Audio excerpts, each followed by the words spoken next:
Throwback Thursday with Covino Rich. Hi, my name is what? My name is Are you telling me you built a time machine out of a DeLorean? Throwback Thursday. What's the problem? Yo, I'll solve it. Check out the hook while my DJ revolves. I don't even own a gun, let alone many guns that would necessitate an entire rack. Throwback Thursday. I'll tell you how I became the prince of a town called Bel Air. Bueller. What are you? I'm Batman. Ned Ryerson. Two in the box. Ready to go. We be fast and they be slow. It's Throwback Thursday with Covino and Rich. Now it's the perfect time, and the season is just right. You can play all day and dance into the night. At beautiful Mount Airy Lodge, all you have to bring is your love of everything. For reservations, phone 1-800-441-4410. At beautiful Mount Airy Lodge, all you have to bring is your love of everything. 1, 2, 3, 4. Don't mind if I do. Covino and Rich. Honestly, how do I deal with you every day? Heard all about it on the radio. Holy mother nugget! And holy mother meatball! I'm the smartest man alive! You're so ridiculous. What? You're such a fool. Get out of here. Oh, I'm a disc jockey. What's a disc jockey? Here we go. Covino and Rich. Let's go!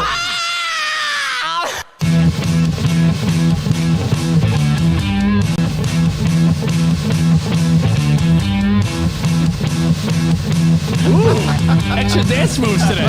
Hey, welcome to the show. 1-800-441-45. Let me call it. Mount Airy Lodge. You call that, and all you have to bring is your massive ding-a-ling at beautiful Mount Airy Lodge on a Throwback Thursday. Covino and Rich. Call may be recorded for quality assurance. Does it still work? Promotion today for select callers. No. 50. Please press. I don't think it's Mount Airy Lodge. I don't think it's Mount Airy Lodge anymore. Ho, ho, ho. Now I just found myself on some dumb list I met. You just called it Santa Claus. Hey, we're Covino and Rich on a Throwback Thursday, and we be rocking out. Let's go. All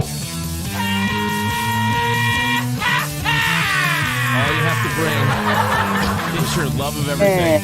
All you have to bring is your massive ding-a-ling at beautiful Mount Airy Lodge. Did they air that commercial nationwide or just 1,000 times a day when we grew up? I was thinking that. I'm curious to see the comments. Like, do people know what that is? Oh, let's see. Where was it? Mount Airy Lodge was It was in the Poconos. Okay, well, spot. I'm For the people, guess Poconos and the Poconos. tri-state area plus maybe Ohio and maybe the other side of Pennsylvania. Like maybe there was a Mount region. Airy Lodge. For the people Which I that believe is didn't still- grow up with the Yeah, Mount Pocono, commercial. Pennsylvania. Can you give us a little juicy fruit? It's gonna move you. That'll get me fired up. Well, you gotta let's see. The Mount Airy Lodge, built in the 1890s, was a 5-star hotel located in Paradise Township near Mount Pocono, Pennsylvania. It was closed in 2001 and demolished. It now houses the Mount Airy Casino Resort. Oh, okay, I think I've heard of that. Actually, doesn't have the same ring. The Mount Airy, beautiful Mount Airy Casino and Resort. Nah, it doesn't flow. Yeah, Doesn't flow. for more than half a century, it was known as America's premier honeymoon hideaway, with floor-to-ceiling mirrors, velvet swagged canopy I beds, wonder if my and dad has been heart-shaped to the Mount Airy bathtubs. Lodge. It was like those places at Niagara Falls. Well, I got a story for you. Throwback Thursday. It had the Crystal Room, which hosted headliners like Bob Hope, Milton Berle, Connie Francis, Red Buttons, Tony Bennett, Paul Anka, and Nipsey Russell. What a legacy! Wow. Milton Berle did the unfurl. Yeah, he did. Yeah, he did. So, beautiful Mount Airy Lodge, a Throwback Thursday getaway. You ski, you gamble, you dance the night away. And all you have to bring is your love of everything at the beautiful Mount Airy Lodge. Regional commercials were such a big thing back then. We moved to the East Coast. We moved to the West Coast from the East Coast, and immediately people hit us up with the, you don't know Earl Scheib? Because that was from Nutty Professor. And we're like, no, now I get the reference because that was the big paint shop out here. I knew it from that. Earl Scheib. And I sort of figured it out. But it sounds like a little F Me Palace, the Mount Airy Lodge, the It way was. Spot described it. And it brings me back to something I don't think I ever discussed here on the show. It's amazing that after 17 years, almost 17 years of doing this show together, that there's still new stories and new things to talk about. And we're going to go over the rando news, talk about what we did yesterday. But real quick, right quick, since we brought up the Mount Airy Lodge and there was all these themed rooms, I ever tell you about this place called The Loop in New Jersey? The Loop. Do you guys know what The Loop is? I know what the Loop is. You do? I know what the Loop is. Is the Loop that cheesy hotel that had like a leopard type of room? Yeah. A one like mirror type of room. It was like almost like the sleazy place you would take a girl. The Loop? I've never been there. Oddly enough, being a Spot, what's the sleazy guy, highway I've never been. When you get off the 130 exit going to like the Woodbridge Mall, what highway is that? Route 1? It's probably on Route 1, On right? 1 and 9. 1 and 9, Route 1, yeah. Something like that. I forget what town it is. But growing up, there was this legendary, almost like mythical place that older teens would talk about and tell you about. And it's called The Loop. Like, yo, when you get a girlfriend and you're going to do the nasty dance, Loop? you got to take her to The Loop. You don't know the Loop? I'm telling you the I story. don't. Okay. I've never been there, Spot, but I'm- I've heard I'm the filling you in on The Loop. I've heard the rumors of guys like He wasn't Covino. in The Loop. Not guys like Covino, but if you had single buddies in the 90s and 2000s, The Loop in Avenel? you'd hear people say like, "Yeah, have you ever taken a girl to the Loop?" And I've each never- room had never heard of it. like a almost tacky over the top Oh, yeah, theme. this is it. So The Loop Inn Motel in Avenel, New Jersey. when I tell you, once we became of age and got our own license, got our own Look at car, this. Ooh, look at that. Look at all these photos of these rooms. every kid in New Jersey, every kid in my hometown of Union, Look at this. Chris Bartolo Pallone and all the kids that I grew up with that listen to the show, they know what I'm talking about. That's a heart-shaped tub. If you wanted to bring the romance and curl the curl the toes. Got that? Curl the turtles. Curl the Curl the really turtle. leave The impressions. Curl the turtle. You made a nice Valentine's Day puppy reservation at the Loop. So you're And saying there's some cheesy 20-year-old guy that just spent Valentine's Day there in I Jersey? don't know if it's still a thing. I'm pretty sure I asked my brother. He's like, I don't know, yo.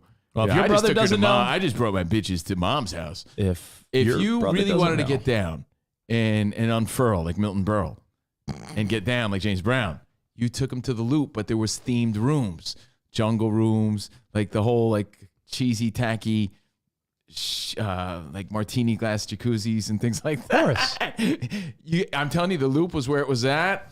And let's just say I was VIP there for a long time. The Loop in New Jersey. I know. And it was, you go there and you ask for the short stay. The short stay is not an overnight deal. It's the short stay. 3 hours. Yeah, it's a short. No one stayed overnight. Yeah. Why you need a short stay? Oh, I'm a truck driver. Just need a little rest. And I'm sure every every traveling state salesman. and every city has their version. Oh, by the way. but in New Jersey, it was the Loop, and everybody They went still have short stays, so you can still get a 4-hour stay there. See?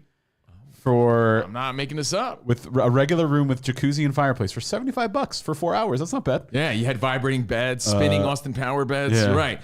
Each room was themed, and I'm telling you, it left an impression. What am I going to do with the other 3 hours and 45 minutes? Yeah, so What vibrating bed scene comes to mind for you on a Throwback Thursday? Is it Clark Griswold in Vacation when he puts the quarters in the bed and it just starts going haywire?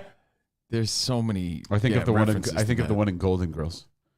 Where the Was three, there? Yeah, they're in some sleazy motel, and the three of them lay down, and it just starts vibrating. I would say the most classic one might be Spot though, the Chevy Chase when he turns to Beverly D'Angelo and he's like romance and he pops the coin in the vibrating That's how bed. it was. National Lampoon's Vacation. That's how it was. That's how you brought the romance back in the day, back in the 90s. You know, you bring a nice mix CD, Love Mix 96, and you'd make memories. I texted my dad The and Loop. It was the Loop in, and it's still there apparently. my dad gave me the ... text back and then nothing. Ooh. Because I asked him, I said, have you ever been to Mount Airy Lodge in the Poconos back in the 80s? And I bet he's now, oh, wait, hold on. No. Oh, he's been to Mount Airy once, but he was all about Cove Haven and Pocono Palace. Poconos. He goes, heart-shaped tubs and mirrors were definitely a thing. Mirrors on the ceiling.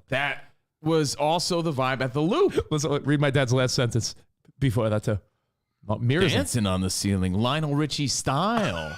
dancing on the ceiling. Style. Yeah. So anyway, when you describe the Mount Airy Lodge vibe, the cheesy, tacky, like romantic vibe, that's what the Loop provided for weekend stays, overnight stays, and short stays, just to get down and get out of your parents' house. Because before you had your own place, where was your office? Like when your parents left, or your car, or the Loop. We and talked every about place that, had their own version of the Loop. We talked about that recently. Being that's a Throwback Thursday, I have a thought about when you found your alone time. And by the way, my dad is going to be here next weekend, and he's all excited. I'm excited to see him. I haven't seen my dad in a minute. So, yeah, next weekend, I'm sure he's going to want to grab a dinner with you guys. Look at this romance. Yeah, when I look back, I must have been a hard act to follow. That's where Jimmy was conceived. Is that a champagne tub? Your sister Lori was conceived in a champagne glass. How do you get in that? I don't. It's a staircase spot. I would stand on my girlfriend's shoulders. And Look at that romance. Yeah. The swans on the bed. Spot, you never went to Avalon just for one hot night? Avenel. Spot, let me ask you the truth here. Where the fuck is Avenel? Is that with your wife? Let me see. With your wife, a random girl, anyone, even buddies drinking or something. You've never stayed at a short-term stay? Here for the short stay? Like for a couple hours? Just need a nap. I mean, and the guy at the hotel knows we've exactly what you're doing. We've done that on road trips, but we've stayed at actual hotels. Yeah, but you pay the full rate. I'm saying, have you ever been at a place where you're like, I'm here for the short stay? I did it one time, and there is a... Oh, I was VIP. There's such a sleaze feeling. There's such a sleaze feeling that goes with it. Why is it sleaze if you're bringing a romance? What were your options as a young man? I was with a random girl. I was working at Z100 in New York, and Z100 was in Jersey. Mm-hmm. Jersey City. There it is. So I'm in Jersey City. There's Route 9. And I live on Long Island with my family at the time. This is like when I first started. I'm like, I have nowhere to go. And the closest place that was like cheap and hourly was the Holland Tunnel Motor Inn. It was like... those are just dive shitholes. Those are shitholes that people would use to have sex in, and take hookers to, and things like that. There was one in my hometown called the Garden State Motor Lodge.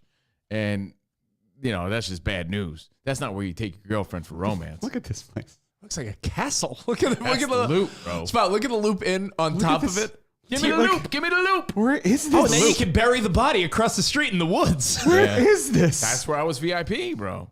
Damn. Yeah. Back in the day. But not just me. Oh, they got free Wi-Fi. Everybody. Look at that. Yeah. That is frightening. Be a man, pay for the night, my dad says. So anyway, the Loop. Oh, there's definitely some shady shit going on this road. Oh, man. And I have other Throwback Thursday discussions Spot, that I want to get just to. Look up, can you Google image, if there's a way to show people the location and how sleazy the Holland Tunnel Motor Lodge is. By the way, different. I got to differentiate. Oh, yeah. Your place was like designed for like cheesy romance. Yeah. You're talking about places that had heart-shaped tubs and... Right. I'm talking short stays. You're talking like... And nasty hoes. You definitely stayed at the Holland Tunnel Motor Inn. I'm talking hourly rate. Yeah, this is sleaze. We're just talking just straight up sleaze this right is now. by the. I gotta make that clear. Stayed at the this Holland is by Tunnel the Motor lip. Lodge. I took my girlfriend to the Loop. You took some hoes, some sleaze. Oh, to your place. They tried to step it up. It's now called the Holland. I know a place you're talking about. That place is dank. It was by the lip of the Holland Tunnel, where all the cars and exhaust are waiting to go through the tunnel. There's a little motel there. This place we're just talking about is like a crack house. It's now called the Holland. Did you know that? Let me see it. Let me reminisce. I went there one time. Let me see. Let me get it. It's right before you get into New York City. It's in New Jersey, right before you get into New York. I know what you're talking about. Right before you go through the toll booth. Yeah, it's gross. I'm getting out of the booth. This is where you take hookers, like straight up hookers. It probably is a place where truck drivers rest and hookers. Rich just business. took my conversation and he said right top here, right? that. Yeah, see the cones? Yeah, Those it looks like a cones are prison. leading to the Holland Tunnel. Yeah, and so this is now called the Holland. And if you go to the left there, Spot, you see people going through the actual Holland Tunnel to there's New the York Holland City. Yeah. It's right there. It's right by the Hudson. On the other side of that Holland Tunnel bad sign, news. that's the Hudson River. Love never started at that I feel place. like I worked in promise that you building. Rich's didn't you live in like one of these I buildings lived right here? over there later on Like in my this life. one? Yep. This one right here, right? I lived in that building later on in my life. But yeah, the Holland Tunnel Motor And you Lodge. and you lived in this building too. Yeah. And then you look down upon this. The Holland Tunnel. Talk about it. That's where he went late night. 3 a.m. Man. Well, 3 a.m. eternal. 3 a.m. He must be lonely. we actually talked about this Shame. the other day, one of my buddies and I, and on a Throwback Thursday. Did you have a routine or a system to actually party and have fun? I'm not talking just sex. I'm talking drinking with your friends. Like my friend Christina reminded me that every Friday night, her mom and dad, Ralph and Denise, who were so good to us all those years, leaving us food, cooking me dinners, Ralph and Denise would go bowling every Friday. And that meant from... How do you know? Maybe they went to the Loop. Holland Tunnel. Maybe they went to the Loop. Yeah. They told you they went bowling. They were gone from probably 6:37, like 7 o'clock until probably 11. They went out with their friends bowling, and that was like their night. So we knew if we wanted to drink fucking wine coolers and Mad Dogs and Zimas and, do shots of Schlager. Goldschlager and peppermint schnapps and... Schlag. What else? What are other... Red Dog. Red Dog. Mad Dog. Mad Dog. Boons. Yukon Jack. What's up, Canadians? Yukon Jack. Rumplemints. Yeah, if we wanted to drink garbage like that in a safe, nice place, it was always Christina's on Friday night. And we're like, yeah, her parents probably knew, but we were like good enough kids. I don't know. Like, you can't not know, right? If your parents, like every Friday night, your kid and their friends are hanging out. I was a good boy. I don't know. Where did you drink, Spot? I didn't. I always had a girlfriend, so I stayed out of mischief. Yeah. I didn't do hood rat shit like you. I was Hood rat I was a shit? loser, so I stayed out of You're mischief. trying to tell me you never drank in high school once? Barely. Really? No, I did. Of course I did. Where? Whenever people would have parties, their families would be out of town. I was like few and far between invited to things. I was kind of a loser. But like a loner loser. Like I went to parties. Yeah. But like of for course we most drank times I like hung by myself. We would the drink thing by is, the train tracks. We would drink under a bridge. We would drink at the parking lot. Yeah, we tried at to the avoid that baseball shit because field. that shit was where you got like in trouble or you got But in we would- dangerous situations. We would do it. We would drink at house parties, very much like 16 Candles. Oh, Kid and Play? We're there? Kind of like that. Ain't gonna hurt nobody. We were doing the dance. But I was, honestly, most of the time with a girlfriend. I was always a relationship guy, kept me out of trouble. Spot, I would argue that you were not a loser by any means because I met Spot when he was around 20 years old. I'm more of a loner. And you weren't a loner either. I think the confident, in fact, almost eye-rolling, arrogant Spot you see now is the complete 180 of the dude we met 20 plus years ago because Spot was the guy that had all the tools to be like a cool guy.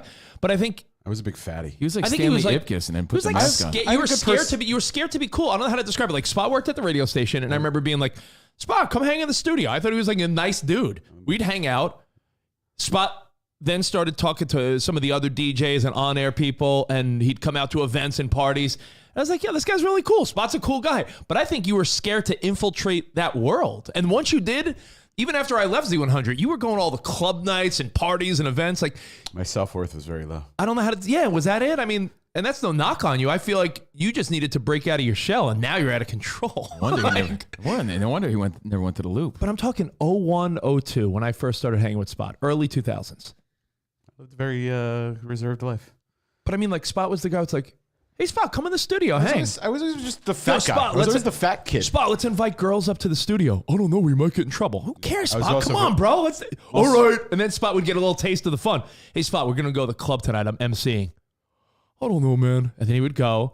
And then Spot became the guy that was dancing with girls on tables. But I was very introverted.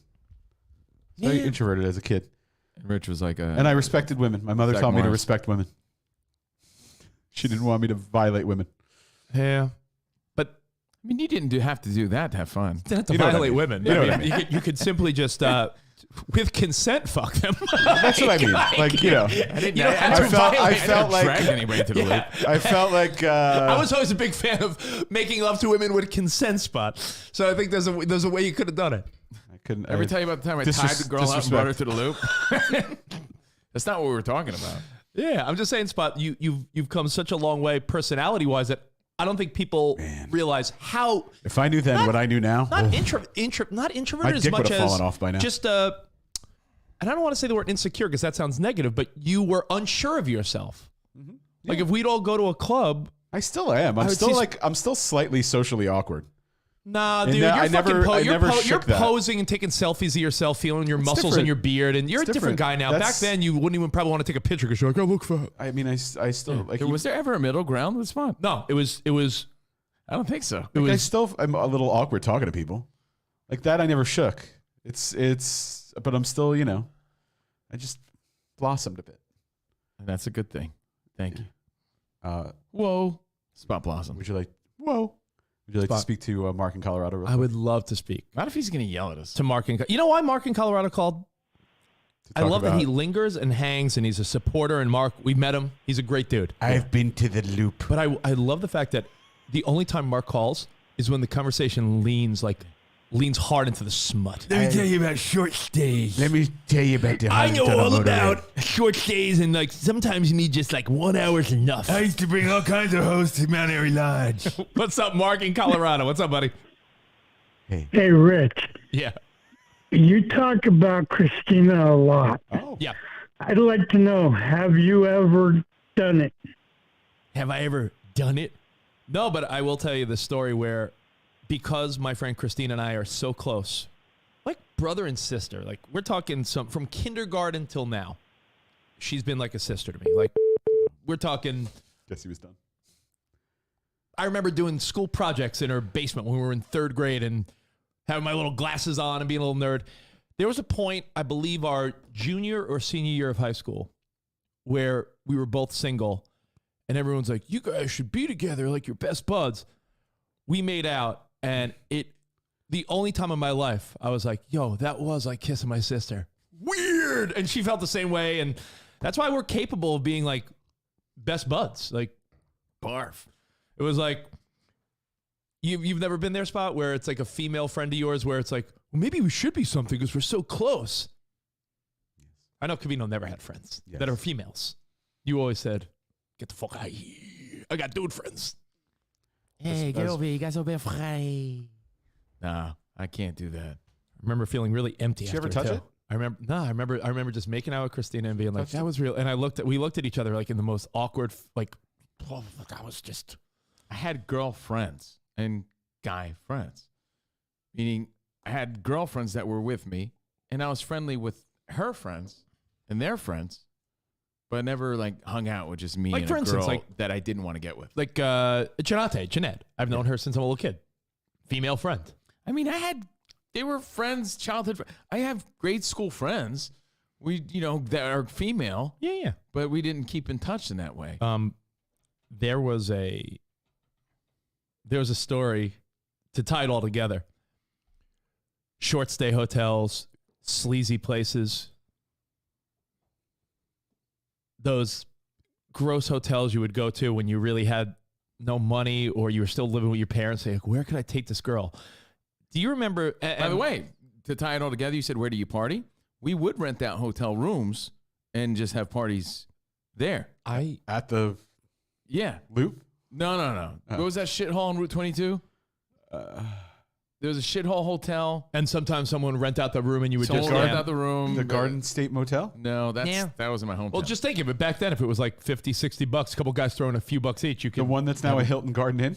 That one? That I like don't nice know. one? It was doesn't matter. People this know Jersey low. the spots. scene of the embarrassing threesome with the girl that looked like Tiny Tim was in a Jersey cheap motel. Attaboy. The one where it was the good-looking girl I was dating and her busted friend that came along for the fun. Sleaze. That was in Sleaze. I might have been in some garden. I feel like I was in that Garden State area. It might have been like the Garden State sleaze bag I told motel. the story of love. You told the story of. So what do you want me to say? Covino was chilling in Union one day and he just heard Tiny Tim in the distance. Barf. It was one of those places in Jersey. Gross. Well, gruesome. Hey, reminiscing a little bit on a Throwback Thursday here on Covino and Rich. Let's see. Jake hit us up. One of my best friends is a very attractive woman. Every once in a while, people ask if her and I are doing anything. But that's society right there. Men and women can't be friends without sex. I agree, Jake, because... but I agree, but not, because I feel like if Christina and I had a chemistry, it probably would have went there. It's just we were so like brother and sisterly for since we were little kids that it was weird. But and there have been plenty of times in college and as an adult where I was like, yo, that girl's my friend, and I ended up sleeping with her. There's women colleagues that I've had along the way that I considered friends, but they were unattractive. I never hung. They were with probably them if they were unattractive. The way Rich hangs with women, you know what I mean? I just never rolled that way. That's all. I've lived my life like that. Yeah. You were always the friend of a good-looking girl, though. I would never want to deal with that. I feel like how do I explain this? I'm sure at some point there was always the desire to like be with the person, but not always. I think I just always clicked with women better because I was so quiet. You're and a sensitive guy. And a sensitive guy and socially awkward. I feel like certain men were a little bit too alpha for me. So that never worked for me. But Spot, here's my question for you. In our early Maxim days, when our brand of radio was more about like sleaze and hooking up and women and entertainment and Maxim. It's focused on the career at the time. When you were booking these women to be on our show, Playboy models, Maxim models, just regular hotties, I got to ask you, when you're hanging out with them, because you would randomly be like, I got coffee with this girl. I could never. You had to want to fuck them, but you just knew you couldn't? Yeah, I could never pull the trigger. Or I was always like, I always felt a feared rejection. But I'm saying in the back of your heart and mind, you were like, I want to do it. Of course. Like there were like Maxim girls Spot would go to like dinners with. And we're like, what'd you do? He's like, just had dinner. But at the end of the whole time. In my mind, it's like I went to a dinner once with a Maxim hometown hottie. And, we just like met up. And in my mind, she's like, oh, I'm seeing someone. You might be seeing someone, which I probably wasn't. You're like, yeah, I got bitches too. And in my mind, I'm like, oh, she's seeing someone, so there's no chance for me because that's how my brain worked. I was never deviant enough to look past that. That's the one man to beat theory. I was never deviant enough to look past that. The one man to beat theory. And like in my mind, in retrospect, I'm like, we were essentially on a date. We hung out at like some seedy bar. We were like all up in each other, but yet nothing ever happened. And you know why? Because I was too much of a puss to pull the trigger. And now I see that, but I can't do anything about it now because I'm married. If your wife gave you a free pass, would you take it? Or you wouldn't? Or morally, I don't think I'd have the ass pass. If Kristen's like, if you don't think you got enough, Christian, I'll let you fuck one girl a year. Do you think you'd be able to do it? I think. Answer the question. Do you think you'd be able to do it? Like mentally, could I handle that? Yes. Mentally, could I handle that? Yes. Okay. But would I be able to execute that? Probably not, because the idea of like finding someone to do that with would just be so. It's like, how Larry David had that option for his anniversary and he kept looking for the right person and it never came along. That would be me. Or Sudeikis in what is it, Hall Pass, where they all think it's gonna be easier. Yeah, like my wife. If I said that to my wife, first of all, she would want it as well. And then what does that mean? Because if I'm gonna get it, she's gonna get it, and what's good for the goose is good for the gander, or is that the right? It's good for the gander is good for the goose in this case, right? And she would have a much easier time than women have much easier times with situations like this than men. I'm going to send you a picture because I think based on your personality now, feeling himself, handsome, confident Spot, I just photoshopped I just did a little pick stitch, old school style of new Spot looking at old Spot laughing. Because, is this like where celebrities, or it's like a young version of themselves? Yeah, you ever see like young Stallone with like old Stallone? Or absolutely. Like young J-Lo as a fly girl with like 50-year-old like hot international superstar J-Lo. I'd rather bang. By the way, while you pull up that picture for the sake of record, the sake of conversation. By the way, Mauser, I'm sorry, brings up a great point. Spot, if you're going to give your wife a hall pass, do it now while Black Ice is still in the hospital. Getting surgery. One of my wife's coworkers asked her out.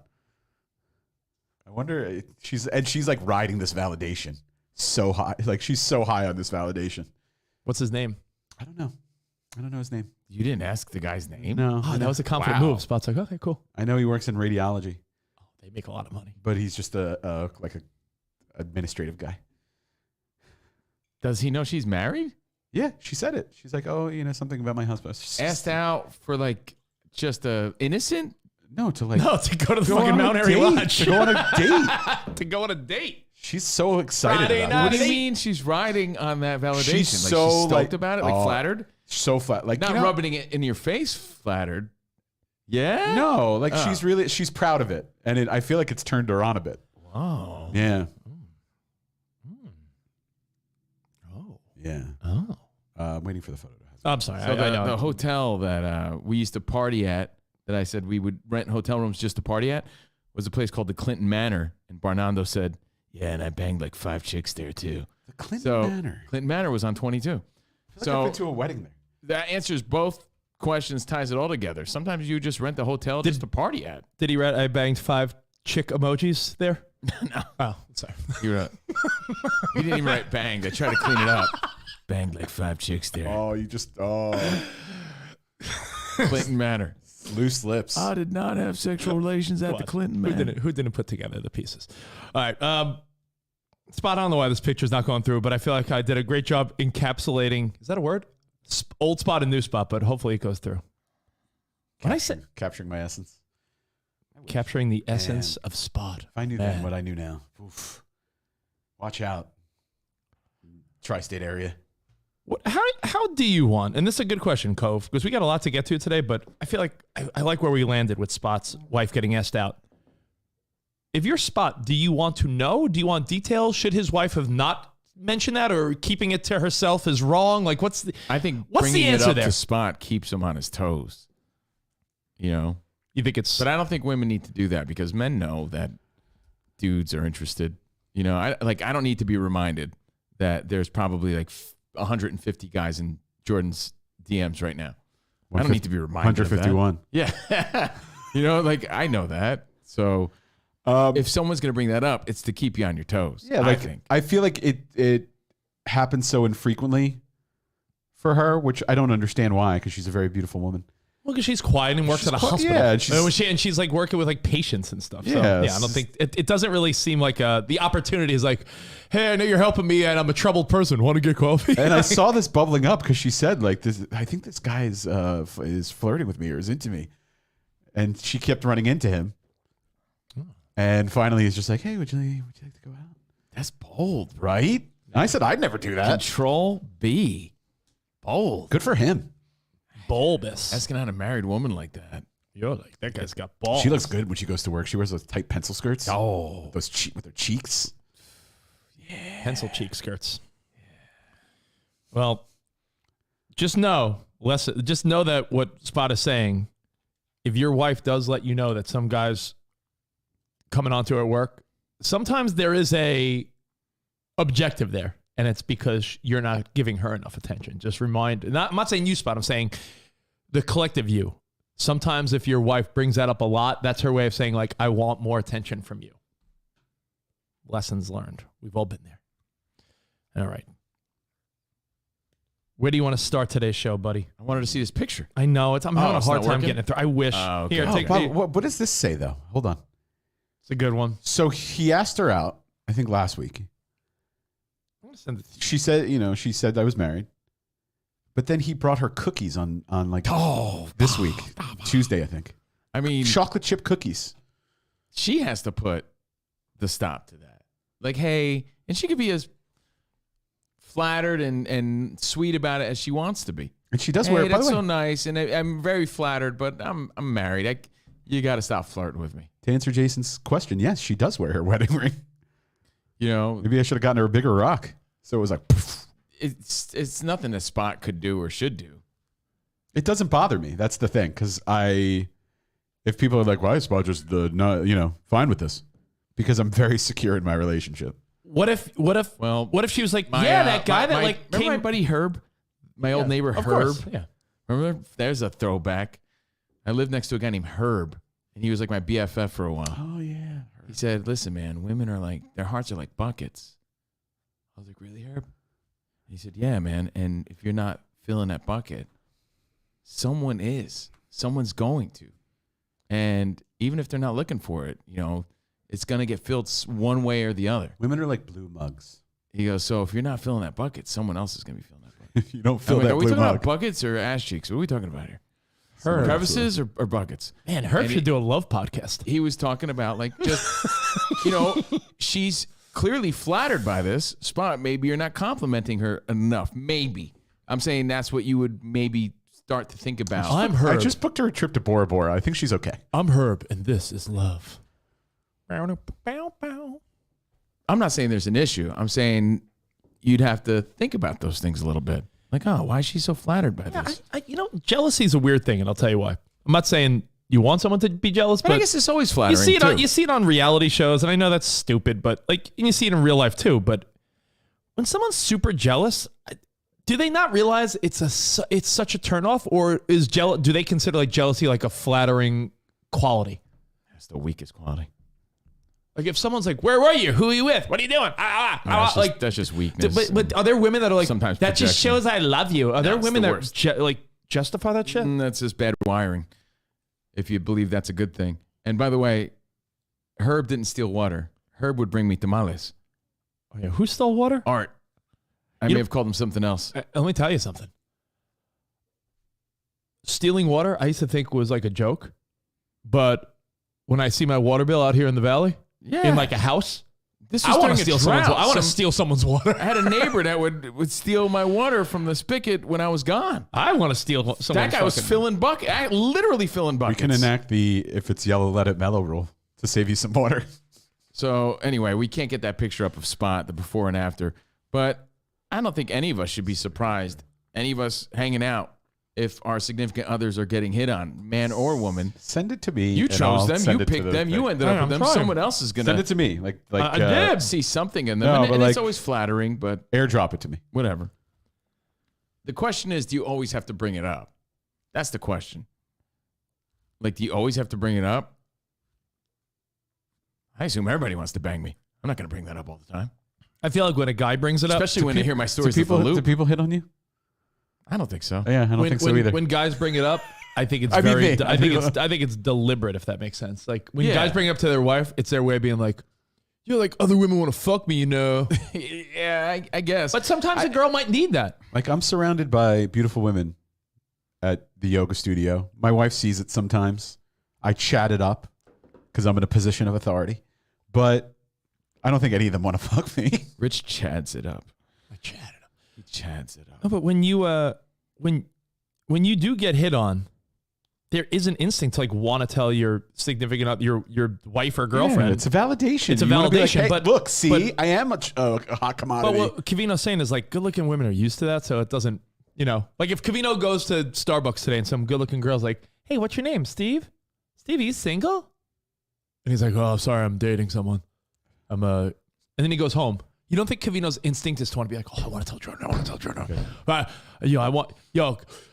Some hot girl hit on me at Starbucks." You want to say it because it's not a common thing for a guy, even if you're a good-looking guy. Common, for sure. Yeah, good-looking girls I got hit on 7 times today.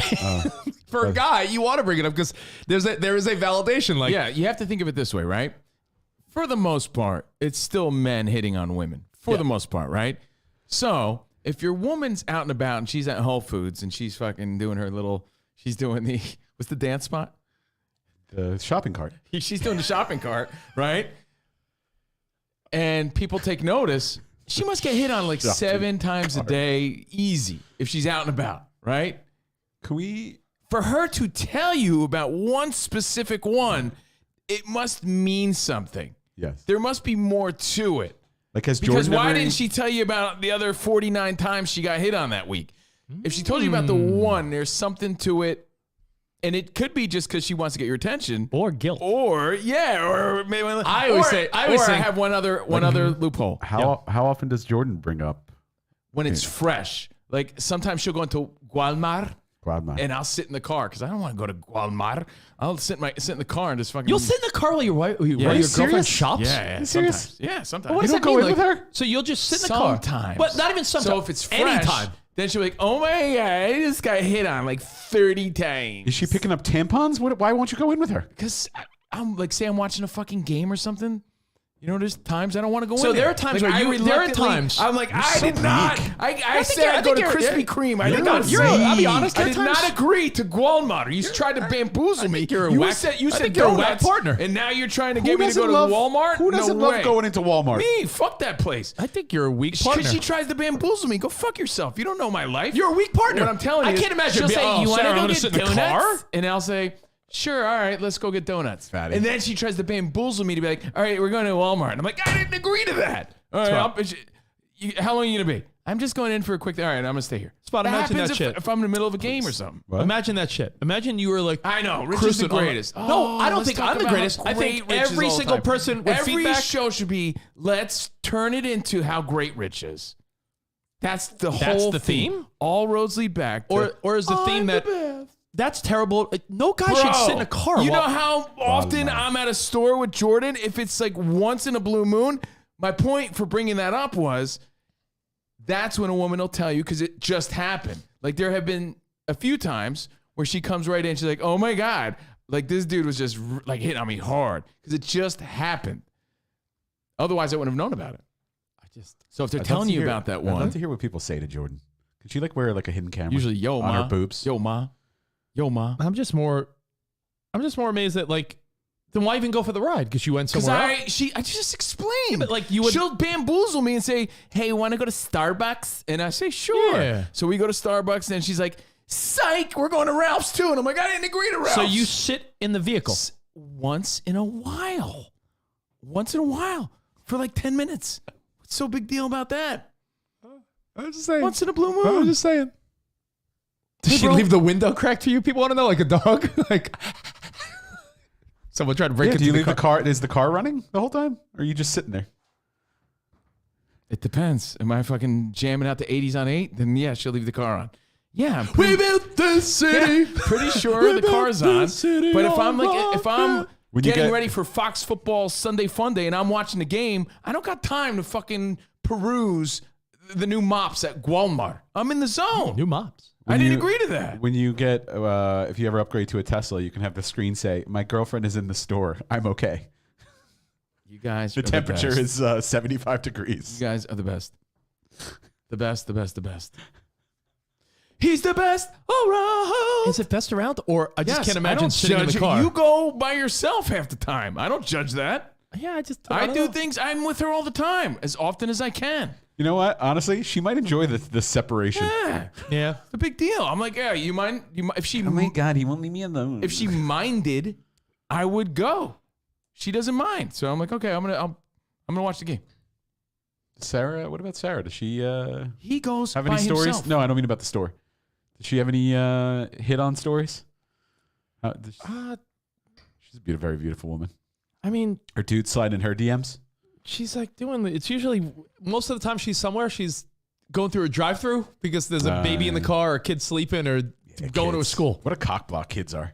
Yeah. No, we're not ever in, we're rarely in situations where we're not with a kid or together, unfortunately.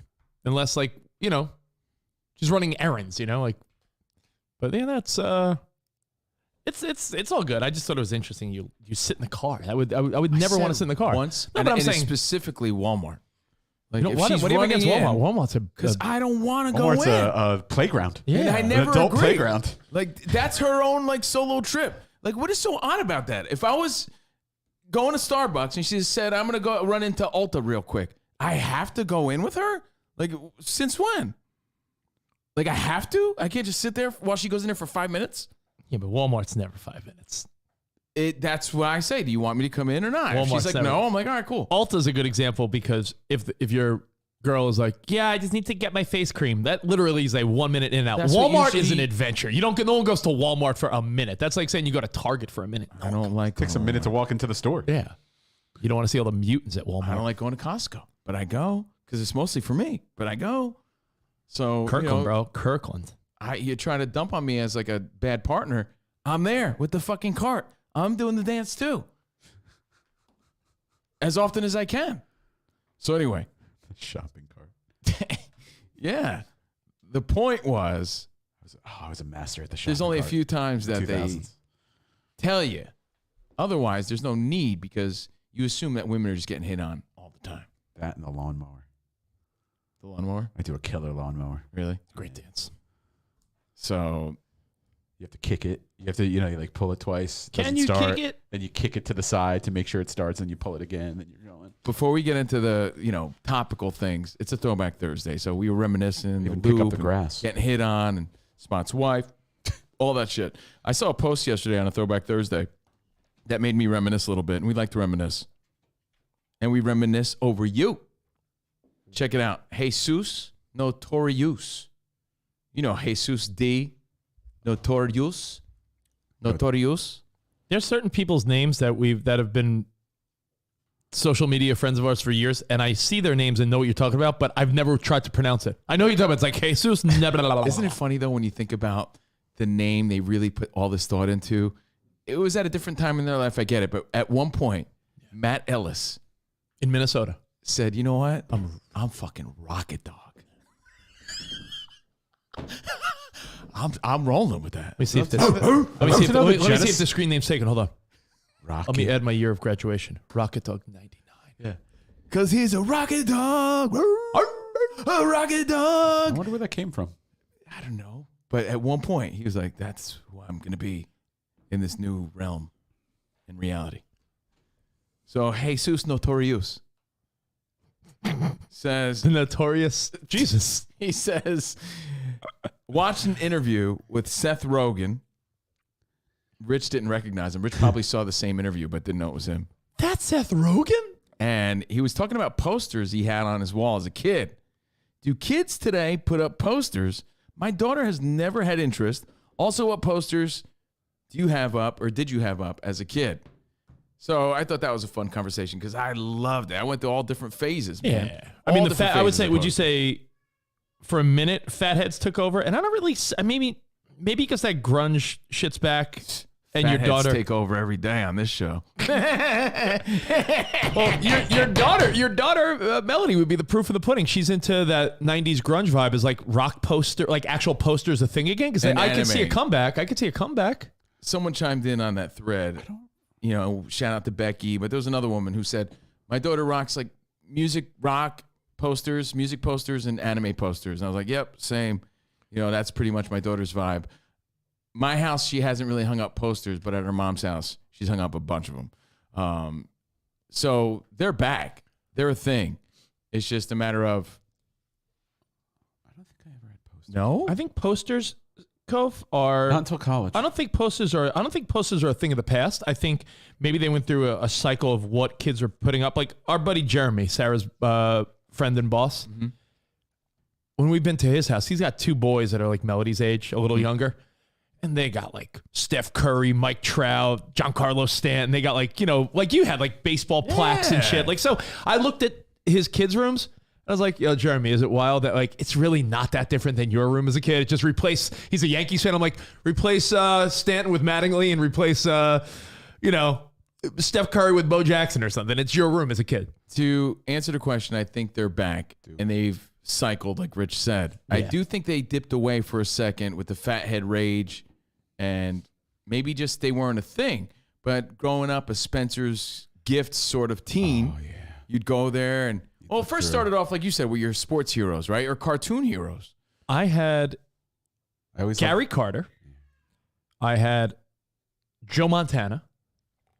And then I've said, for the long time Covino and Rich listeners and friends, I've always talked about my Cindy Crawford Hollywood poster. So Cindy Crawford, Montana, and Gary Carter. That was my room. My brother had Charles Barkley, Mookie Wilson. Went through phases. Yeah, like dude. I had like Van Halen and cartoon characters and Mickey Mouse and Twisted Sister, Don Mattingly. And then it turned into Cindy Crawford for sure. But then I had Cypress Hill posters everywhere, all sorts of black light posters, mostly Cypress Hill. And then like artsy fartsy, like, I don't know, melting clock posters or whatever the fuck they were back in the day. Oh, Richie. That's the poster I had on my wall. That's not the one I had. It was a sign for me to move to LA when I was a big boy. I had the one where she's rocking the denim jean spot. I'm cleaning your room, Richie. Give me a few minutes. They're both classic, but I think I don't know. They're both famous. I think Do you know what I'm talking about? Spot, by the time I had this one, my parents had been divorced. I don't think my dad even knows what my childhood room looked like at that point. Yeah. Cindy Crawford. I had that one. I had a Joe Montana poster with you remember the posters? Not that they look like baseball cards, but like they were very basic with like the border of the color of your team. I used to get them at the Union Marketplace. Yeah, so I had Montana. There was sure. It was Montana. They looked like 1986 tops. They had the border of the border, team. but it wasn't wood. Yeah, but it was like the border. And I remember it Bo was Jackson had on shoulder pads and a baseball bat, like that sort of thing. Mine was it was like Montana dropping back to pass, and it was a red border that just said like Joe Montana. Yeah, at the I totally top. remember those. Had all those, but again, you went through phases. I went through that black light phase where again everything I had was black light. That was college for me. Yeah, but I had that even at home. So posters were a big part of my life. Spencer Gifts, Barbie twins, I saw that. Carmen Electra, Kathy Ireland, Jenny McCarthy, Pam Anderson, who's extra relevant today. We'll talk about that in a minute. But I think they're still a thing. And when I look back, that was my decor. There's whole sections at like Guamar or Target or I don't do Guamar. Spencer's or there's Spencer still exists. Yeah. There's Hot Topic.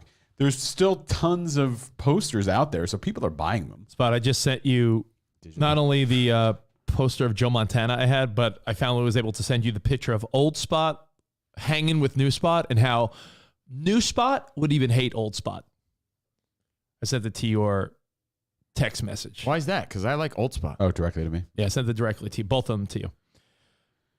But yeah, posters were a thing. Now in college, Covino, would you agree that posters sort of changed? Like I didn't have like sports posters and girl posters in college. In college, I had like "Have a nice day" and like I love those. I had a Have a Night. I had a poster. Have a Night one though. I had the night one too, Spot. I had Have a Night. Yeah, I had Have a Night. Now, Rich had a poster of a knight in shining armor, and that's when you had blacklight posters, like you said, and you would put all the highlighter shit in your booze bottles, and you may have even put light shit on your ceiling, like those little glowing stars and shit. I had glowing stars. I had every bottle of booze you could think of with highlighter in them, so they glowed.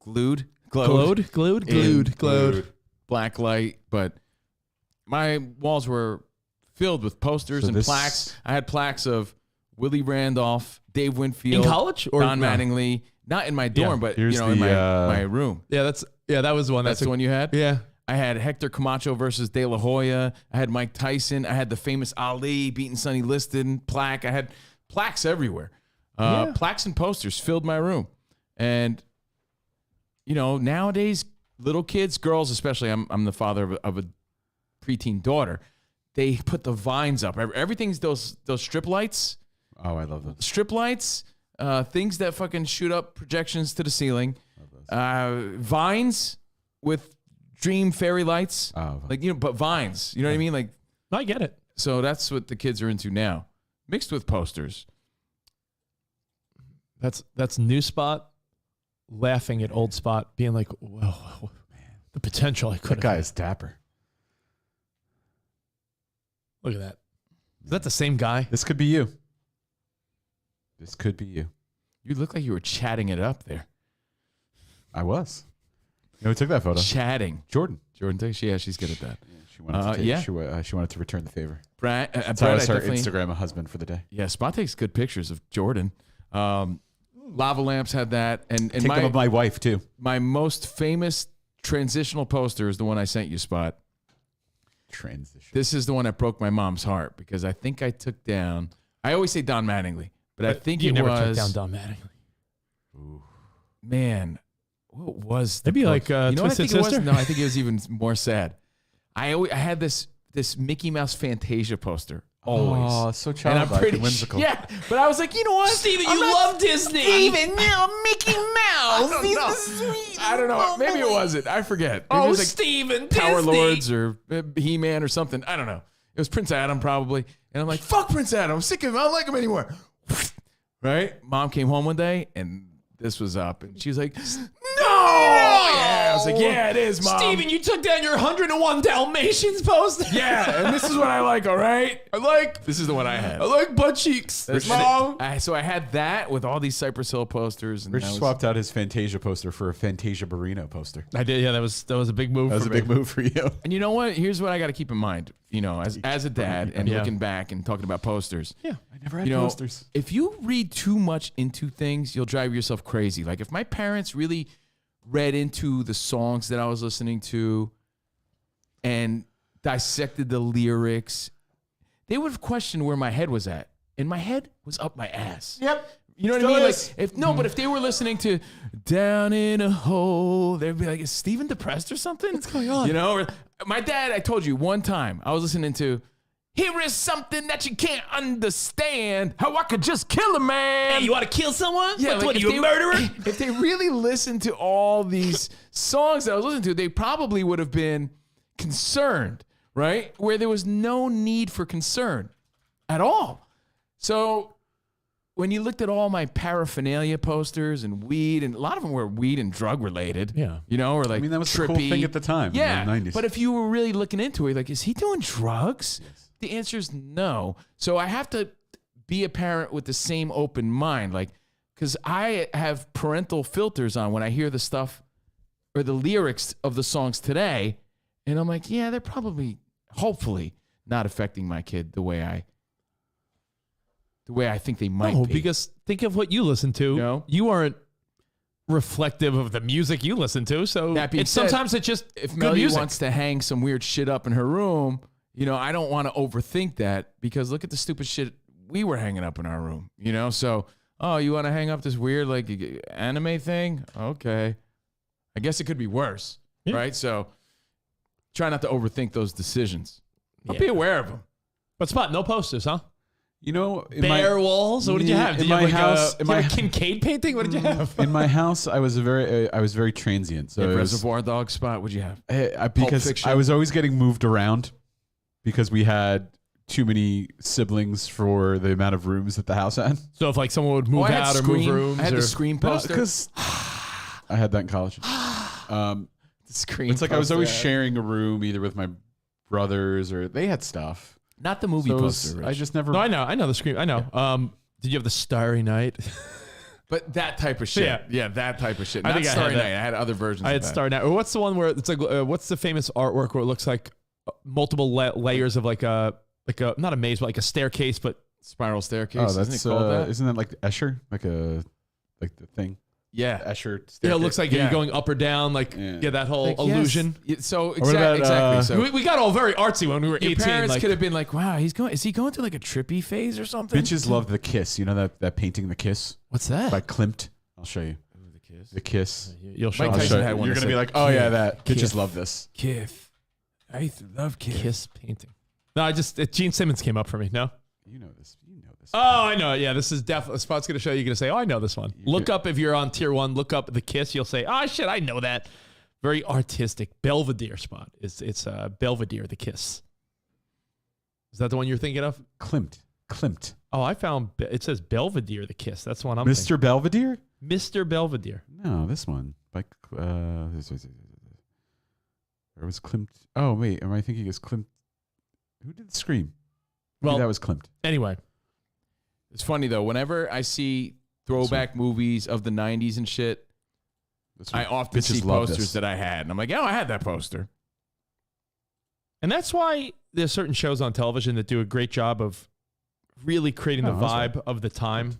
Like that's why the Goldbergs, when that show first started, it was so good because they really nailed the 80s. They did, man. They really did. They really did. Lots of like my dumbest example is where Adam Goldberg kept his VHS tapes. Like my parents had the same one. Yeah, they like that pull out. They like, spent shitty drawer. a ton of money and resources on making sure that show was perfect. And by Yeah. the way, Spot, someone just brought up in the feedback the melting Oh, clock. the Dolly one. Is that Dolly? Yeah. Melting clock? I said that. Yeah. Dude, that's definitely like I'm 17 or 18 and I'm a little smarter. Yeah. I took down my Charles Barkley poster and I put up a Dolly. Yeah, the melting clocks. This is a huge college poster. What do you think it was? You think it was like, hey, was there like a marketing meeting where it was like, all right, these kids are like 17 and 18, and they're thinking they're like independent, smart now, so they're gonna buy like art in the form of posters. I had a bunch of Dali, like different Salvador Dali posters. The 90s were very like angsty and emotional, so all these artsy things really spoke to the generation. I give my mom extra credit though, looking back, for not giving me a hard time with that shit. What's with all the weed posters? Why all this Dolly stuff? Dolly. You know, and I have to keep that in mind. Like, all right, Melody, is that what you want to put up? Who cares? Sure. Yeah, let her do it. Unless yeah, it's but like, it's tough, though. It's like, what do you mean? I see where it was tough. Yeah. Unless it's like some dangerous, for my like, parents unless to see. it's some like dangerous, hurt yourself, fucking weird shit. Like, you know, let her be a kid. Exactly. Hey, someone brought up a good point on our feedback. 412, the letter C in our show, or the in-show thread. Most interactive live podcast ever. Someone said for a group that people didn't know that much about. You know how like we joke now about how kids wear Nirvana shirts, but they don't know much about Nirvana? Yeah.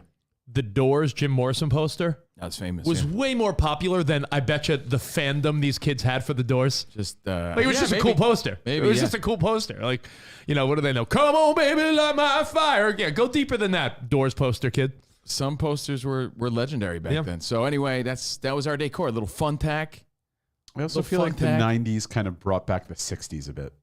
Yo, can I tell you, I think my Uncle Joe still has, I bet you, because he's one of those guys, like, you never see his bedroom. Like, Also, wasn't the Doors... I bet you he still has the same posters Jesus, up I bet. that he had when I was a kid, like Bruce Lee, like, with fun tack, with ripped off edges, because he hung it up probably 8,000 times. Didn't the Doors movie come out in the 90s too? So It's possible. I Maybe bet that's you why. that was The Doors movie, you said? Yeah, definitely. That's probably why. It was this poster, right? Yeah. Yeah. So posters on a throwback transition to our women getting hit on to posters. Now, last night, real quick, right quick. Yeah. Day 2 of the regiment. Day 2. We call it the Wait, regiment. this is day 3 of the regime. regiment. The regime. Day 2 was success. Yeah. Success. I found great success. I did like a 3-mile hike. I listened to some tunes. I made some phone calls. You know what I realized too, Rich? The best way to kill that time, because who likes to do cardio and take walks? Nobody. But the best way to kill it is just to be on the phone, like doing customer service shit, like killing 2 birds with 1 stone, kind of like not realizing how much time has gone by. You know, make that call to your uncle or to your dad. Your Just like, bunkle? yeah, I'm just killing time. Your What's up? bunkle. He's got posters up. He's got Bruce Lee up still. He's got an Evil Knievel poster up. I guarantee agree. it. I'm a phone call type of guy, as you know. So I'll call my mom. I'll check up on my dad. I'll hit up my sister. way. My sister's like I said, in the final stretch of having her first baby soon. So I call up when I'm That's running awesome. errands to me or doing bullshit stuff like that. Doing the check-ins with family and friends is such a great time It killer. helps. It helps. And it's nice too. It's also a great way to like sweep up and clean up your house. That always seems to happen. Yeah, I'll be on customer service phone calls while I'm doing a cleaning whole your load of counters. dishes. Yeah. Yeah. So I had great success. I took a nice walk. On my walk home, I even dipped in for a quick trim. Got a quick little trim up. You know, just some place that I don't normally go to. I was like, yo, you got an extra seat?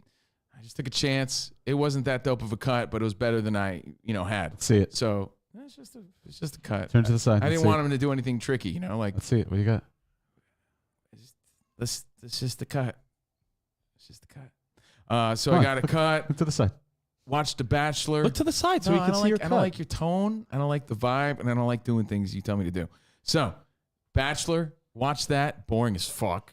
Caught up on that. Then Pam and Tommy. Speaking of posters and bombshells, Pam and Tommy continues to be great. Love it. Watched it. Bam. Oh, sorry. And I have a thought on that I want to bring up real quick. And then I watched Genius, Kanye. I wanted to watch episode 1, but I was running out of time because I was Kimberly getting tired. Giles. I was running out of She's time. She goes, his relationship with his mom reminds me of your relationship with your mom. Like, she's his biggest fan. And it's so nice to see. I think you'll like it. You got to watch it. And ironically, Jordan loves Kanye West. I know you look at her and probably think, really? She could rap probably every song he has. Can we make that a show? Yeah, exactly, right? She'd be behind the Velvet Rope. Yeah. Can she do like a stream where she just She like loves all Kanye so or like early Kanye? she loves I want to punch him in the face, eye rolly Kanye. She feels for him. She thinks he's a genius, and he is. You know, I'm not saying he's not, but she really loves him. So anyway, we agreed to watch this, and it's great. I got to let you know that it starts from like the early 2000s. I saw a clip of Kanye West in the trailer because I want to watch this. There's a dude named Cootie who's like a Chicago public access guy who saw Kanye and said, I'm devoting my life to documenting this dude. And he documented this dude every step of the way when he was a nobody from Nowhereville. I mean, he was still doing pretty cool shit, but he wasn't the Kanye that you know now. And he documented the last 20-something years of his life. So the first episode was really long, but interesting. That's why I was hesitant to watch it. I'm not saying they should do shorter episodes, but when there's documentaries in, let's say, a 4-part docuseries, if they said, let's make it 5 and have them be 40 minutes each, I feel like just mentally, we live in a culture now where if I see something's more than an hour, I'm like, ugh. Yeah, I know. Like if you instead that's of, why Pam and Tommy's so great because it hits like 37 minutes. Bam. There's shows like that where it's like, oh, quick, I could do this. Bam. I'm gonna do the Kanye, but I think episode 1, no joke, I think it was an hour and 19 minutes was the time on it. And I was like, good, hour man. 19. That's it was good because then you're looking like, oh, it's 10 something. I'm gonna be up till midnight watching this. Dude had crazy belief in himself, Well, and it's a look back to see who was influential even back then. You know what? The crazy thing to me is you don't. It's a silly statement, but you're a no one until you're someone. Yeah. What I mean by that is Kanye West couldn't walk down the street today. Meanwhile, in the trailer, I saw a B-roll of him walking across the street outside our old building in Midtown because he was next to Sam Ash. I said that. And to Jordan. Sam I said Ash, we worked right there. Sam Ash in that parking garage spot is right next to the diner I used to go to every single morning to get the Evergreen Diner. That's no longer there, but he was living in Newark, New Jersey. Was Like, that, I don't think I knew that. 47th Street. But I'm saying, like, Kanye's crossing the street and some guy's like, yeah, go ahead, man. He's like, all right. And he's just walking down the street and no one gives a fuck because, again, it's weird, but you're no one until you're someone. But now, at that time, that guy can't walk anywhere. He had already produced half of Jay-Z's Blueprint, so he was doing shit and doing big things because he was great at that, but he was from Chicago. He was trying to be a rapper. No one would give him a deal, but you see the whole story. I don't want to bore you with it, but I'm interested to definitely watch. worth the watch. It's Okay. called Genius. It's on Netflix. But again, back to Pam and Tommy. Just a random thought I had. I'm not giving anything away. I'm going to keep watching it, but I'm like not excited to keep watching Pam it. and Tommy? I think it's great. Like I'm a couple episodes in. I'm where you are, but like same with How I Met Your Father. I'm watching it, but it's cheesy, and I'm like, I think Pam and Tommy's the best show on TV right now. I started watching. I'm a little behind schedule, but I started watching season 4 of Ozark. I don't know how on earth. Anxiety? Yes, I don't know how on earth you, of all people who love like cool type of shows and like, I just think that you must have started watching Ozark in a bad place in your life or a terrible day where you were mad about something or whatever it is. Anxiety. I don't know what. Like if you were to say, Rich, pick shows that Steve Covino would love. There's shows I know I watch that you wouldn't like. It. No, but I know watched the whole first season. But I'm saying I know there's shows that I like that I would never recommend to you because it's not your style. But the fact that you don't watch Ozark is wild to me because you love Dexter. Like I just know the type of vibe you like. Mm-hmm. It's like dark and fucking anxious and yet also Maybe I gotta Bateman's give it sort of another funny shot. and the girl that plays Ruth is so good. Like I don't know, season 4. She's in that new show, a new movie. And it's got the cartel. You love that type of shit. You love like the mob and cartel type of vibes. Like, I don't know. I'm amazed that you don't love Ozark. You can't hit everyone, but I'm just amazed knowing you. That's so up your alley. Did you watch Uncut Gems? You know what, Spot? I was going to, and then I saw You watch Ozark, and I'm Uncut like, Gems? you know what? I gotta watch Ozark. I love the first 3 seasons. Season 4 is out. I mean, I was Josh Safdie's muse when he wrote Uncut Gems. Uncut Gems? Uncut Gems. Why wouldn't you watch Uncut Gems? I will watch Uncut Gems. I just haven't watched it yet. I just think I have to give it another shot or something. I don't know. But anyway, Pam and Tommy, here's my theory on this. I'm saying the feedback even is like, yo, Ozark. All right, probably best Netflix original show. Interesting. Oh, maybe Rolando might be right. Do Vatos not like Ozark? There's lots of Vatos in Ozark. There's a whole cartel angle. What's his name's in Ozark? Season 1. Ace Morales. Yes. Yeah. I saw season 1. I didn't love it. All right. Hey, dude. I wanted to start watching a show last night. There's so many things right now that intrigue me, Covino. The Kanye thing that you watched, I wrote that down. It's great. I love documentaries. I do want to watch Uncut Gems. Uncut Only, Gems. but it's a movie. Did you watch the Tinder Swindler yet? I watched the Tinder Swindler. Okay. I like that. But there's so many little things that you guys talk about or I want to be in the loop on. My enemies. Loop. There's a show that debuted that I watched the trailer and it looks cool as hell. And it's based roughly on a true story, but not. Is it Inventing Anna? Yeah, it's my next on my list. Inventing Anna looks really good. With Ruth from Ozark. With Ruth from Ozark. Or is that Justin Timberlake? It looks so good. So I don't know. There's so many little things to watch. You choose what you watch, but I just feel like Ozark, Covino. Yeah, I got great. And I also have to investigate the new Bel Air. I want to see what that's all about. I'll check that out. I heard good things. I never watched the original Fresh Prince, so I'll check this one Yeah, you out. might as well. So you'll have no reference whatsoever. So this is like a new show to you. I'll check that out. Vatos love Ozark. All right, I'm sorry. Go on. So Pam and Tommy. No, just a random thought. It's good. I still enjoy it. I think it's the best show on TV. It's trash and it's raunchy, but it's fun. Pam and Tommy burst in the door, throwing over furniture. Can you look directly at the camera? Why? Just look directly at the camera. Hello. Hi. How are you? Right. Only at the camera. Don't turn to the side or anything. I just want you to look directly at the camera. You're mad annoying, bro. Are you telling him to do things knowing that he will do not what you say? Yeah. So, smile, bro. I was watching Pam and Tommy, and Jordan goes, "Is it me or her boobs are not that big?" And I was like, "No, that's what was considered pretty big and ridiculous back then. I think you're just jaded by all your friends and all the girls of today with giant, ridiculous boobs, which has become like the norm and the standard. I feel like our visual standard has gone increasingly ridiculous, where we look back at Pam Anderson. Like if you look up Baywatch, pull up a Baywatch photo over. Like they're not that big, but if you asked anyone back then, you're like, boom, boy, Pam Anderson. I think it was also because she put him out there. I think it was because she put him out there like for display. You know? The actress, doesn't she have like an exact sort of cast and replica? A 4 hours of makeup and prosthetics every time they shot because the exact it's a prosthetic chest plate. boobs. It's a prosthetic chest plate to the measurements of Pam Anderson. Exactly. So I'm like, yeah, you're right. They don't look that big, but you're also comparing them to like your girlfriend's oversized jugs. Look at the way she's standing where she's popping her butt out a little bit and she's like arching her back. So her boobs were not that boobs big. are not that big. They're not that big. Her boobs are the same size as like Jordan's or Sarah's. Yeah, they're not that big. But now we have this other ridiculous standard from Instagram and everything else where you're like, yeah, they're not, Pam Anderson's boobs are not that big. No. And our expectations are way jaded now.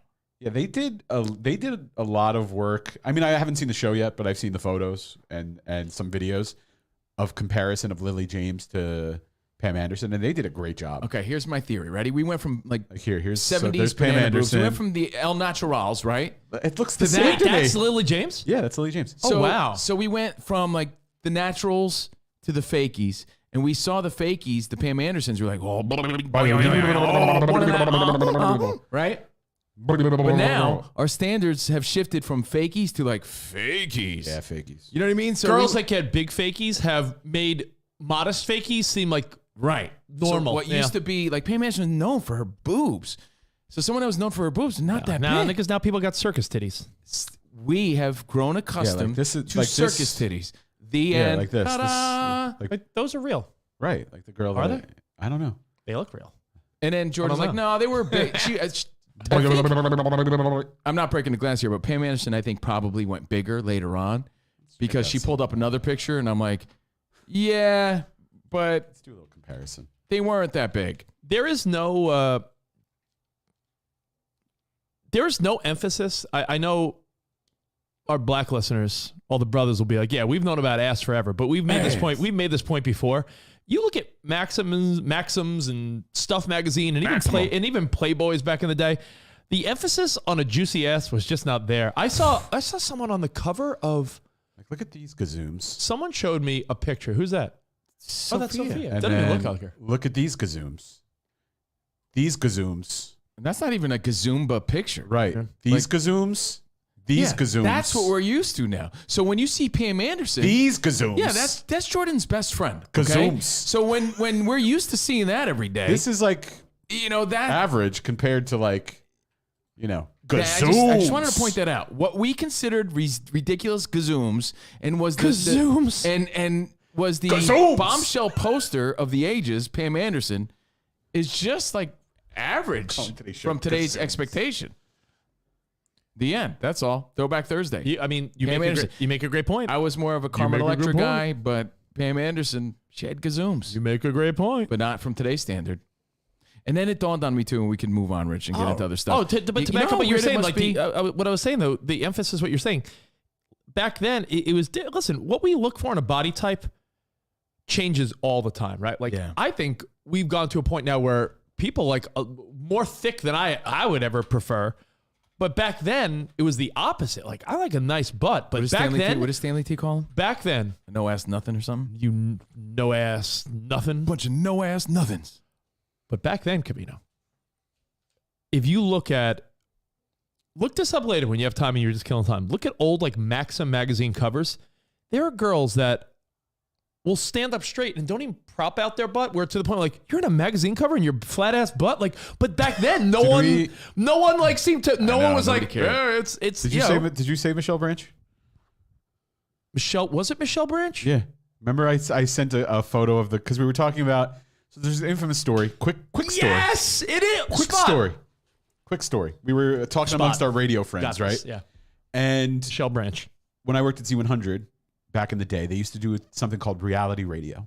And one of my jobs as a producer was to produce this segment, reality radio. Throwback Thursday. It was celebrities would come in, or celebrities, musicians, whatever. The whole gamut would come in, record our thing of, they would pick 14 songs off a list. Yeah. And I would turn it into a show. Yeah, like Spot would be like, all right, we're here with, hey, what's up? I did one with Michelle Branch. I did like Janet Jackson, Britney Spears, Lindsay Lohan. All right, here's a playlist. Pick 15 songs. Or whatever, I mentioned this recently with Triumph the Insult Comic Dog. Yeah, pick these songs, and for each one, here's like a couple notes. Talk about 10. Hey, it's Britney Spears on reality radio. I choose to play Simple Plan because they're nice and they're from Canada. Oh, she was the worst. Here they are on Z100.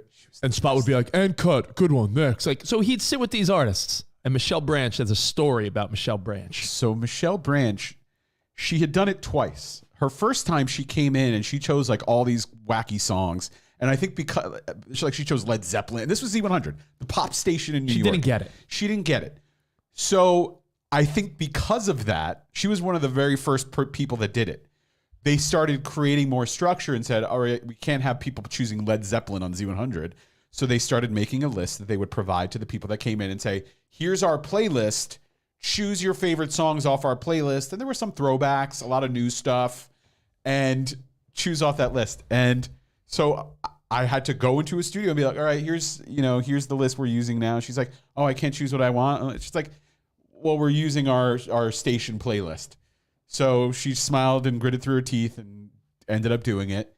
And then in Maxim magazine, went on to say like, oh yeah, the state of radio is really like going down the tubes. Like music is just all catered and they don't really play good stuff anymore. Yeah, like Z100 I remember going to Z100 and doing something called reality radio, and some guy handed me a list and was like, pick these songs. And I'm like, and immediately all her music was dropped from pop radio. Yeah. So I was mentioned not by name, but in Maxim. Yeah, Spot's the guy that got Michelle Branch kicked off of terrestrial radio. Anyway, we were talking about this recently with our group of radio friends, and I sent a photo of the cover. The cover of Michelle Branch on Maxim? I was wondering how this turned into ass. Yeah, that whole long story. Right, all right, cool. We got to the ass. Oh, because you guys never go on for tangents. It was like, where's the ass? Where's the ass in this story? And then she stuck her ass in Spot's face, and he was like, reality radio. I'm waiting for the Spot, ass. that's the story from now on. Spot, from now on, you say... And then Michelle Branch was like, if I have to do reality radio, I have one request. And she put her ass up, and you were like, reality radio, and you butt shot. I really had a thing for her too. Like I was like leading it. It was like one of the small studios, so I was up in her business. Man, that's a long. I'm like story. leaning over. That's 3 stories. No, Spot, show that. You guys are constantly telling. There's nothing wrong with the story. I felt like. So this was. This was the hot cover. The hot cover. Here's the payoff to the story of Maxim magazine. I was like, yo, she's not even propping it out like that. Like, I remember that. Her turned around. but that ass supposed to be showing her ass. dude. But if that ass was propped a little bit, like if she did like a hot girl I consider pose, that her ass. She's dressed to grill pancakes. You're trying to tell me, Covino, if she posed differently, she could have like popped her booty up a little bit. I'm a 45-year-old man with a juicier ass than that. So our standards have changed Present for it. sure. But Let's see it. no, I'm good. But I noticed that when Jordan's like, her boobs aren't even that big. I'm like, yeah, to you. To you. Yeah, but back then they were. You're right. Now they're not because our standards are all fucked up. So If she posed with her butt slightly propped up, that would be a hot picture. But she's like, I'm gonna stand here with bad posture and a flat ass nothing. and some doofus thought that was hot. I don't know who approves that photo. You've seen photo That's shoots why up I was close a bigger and- fan. I wanted to be on the Source Radio. You've seen. I didn't never wanted to be on Maxim Radio. I want to be on the Source. You've seen. Some juicy ass cheeks in that magazine. Yeah, but that's too juicy for Nothing some. there. Too juicy for me. But there's nothing there. That Michelle Branch picture, I don't know how that's on the cover of a men's magazine. Wonder what she's up to these days. Bill Branch. Oh, she's having a baby. It's one of those things. Like months ago, she announced she's having a baby, and hasn't updated anything on social media. So every time I play her song, I'm skeptical to say it because you don't know if something went wrong. I think I'm into vaguely Asian chicks. It's possible. I guess Oh, Michelle that's good. Branch. My wife is vaguely Asian. I think I like vaguely Asian chicks. Nothing wrong with that. Nothing wrong with that. So just to wrap up the whole Pam Pam, and Tommy. thing, after watching Pam and Tommy and Kanye yesterday, it just bugs me out to think, well, Kanye's still in the news every day, Yeah. right? But he's probably watching that like, damn, he's got to be watching that shit. That's his whole life. It's got to be weird. Like he's existing somewhere. Not in your reality, not in my reality, but he's there, watching that shit. Wonder what he's thinking. And I had the same thought about Pam Anderson and everyone involved. Like Third Eye Blind gets a reference. Like how weird it must be to see them referenced in a show. Like, oh shit, they're talking about us in some random show. Or what about the? But what Pam about Anderson the was music on even? top of the world, dude. Like, when's the last time you saw her publicly? It's not all she was on top of. But when you A lot watch of rock star. God. when you watch Pam and Tommy, Yeah. even when they're in the club and it's like, "Be my lover, wanna be." Like, do you think La Bouche is like, "Oh, they played our song"? Like, But especially like being Pam and Tommy, but Pam Anderson especially because I haven't seen her They got residuals. in years. But she's around somewhere. Like, I used to be like super hot. That's and now my I'm life. older now, and Pam refuses to watch the series, apparently, according to some of the feedback we're getting. EJ. I don't blame her. I was talking to my buddies, my softball buddies, about It's got this. to be weird as hell. So I think one of the guys, the guy that talks a mile a minute, Yeah. he's a movie producer and writer and stuff. And we were talking about how Tommy Lee is just not a really good guy. Unless you're a hot girl, he's a dick to you. And there's no way he could approve of how he's portrayed in this. No way. No way. No way. They make him look like such a jerk. But it Unless must he be takes so, pride in it. Do you think he's like, yeah, I'm a jerk. I'm a real asshole. It just must be odd, to be them. Pam So, and Tommy. The end. Had a New episode was good? Yeah, it was good. Had a decent Wednesday night. Throwing it back on a Thursday. Day 2, what you eat? Meaning that you're on a new regimen. Just chicken and rice. Chicken. And broccoli. Chicken. Egg mountain. Do I still have chicken on here? Chicken. Went for a walk, like I said. And that was it. Nice. Do I still have chicken on Nice. I have something else that I saw that I want to know your thoughts on, Rich. Know what I got yesterday, which was good for day 2 of our new regime? What? The most underrated item at the supermarket? The $7 roasted chickens. Oh, those are great. Yeah. Love those. I mean, they're great. You could cut that shit up for like 3 days. Yeah, I love it. Like that's like a few meals worth of white meat, dark meat, little of everything. And the roasted chickens that are $7. You know what I love? Spot do you likes beat that that? vaguely Asian meat. Yeah, I do. The Ralph's by me actually sells the chicken off. Like they pull the chicken off that because I guess they just sit out too long. Yeah. So they take that chicken and then they put it into a container, so you don't even have to do any of the work. Oh. Yeah, Love that's those. good. I love those things. I love them. That with some veggies, man. Day 2. We're on a mission. We're on a mission. Slim good body, bro. Slim good body. Do you want to talk about Choose your own adventure. Ready? Oh, perfect. Let's go. Basic hose. Oh. Or moms dressing like hoes at school. Basic hose. Man, so it's really just like hose. what type of hoe? And by the way, talk about? I'm not calling anybody a hoe. It's sort of the title of the story. What type of hoe? Ho! School mom hose. That's sort of like Who brings more hoes? Thundercats or Hacksaw Jim Duggan?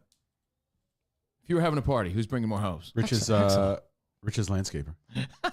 Come on, Ruben. Ruben brings more hose. I'm gonna say Hacksaw Jim Duggan brings the most hose.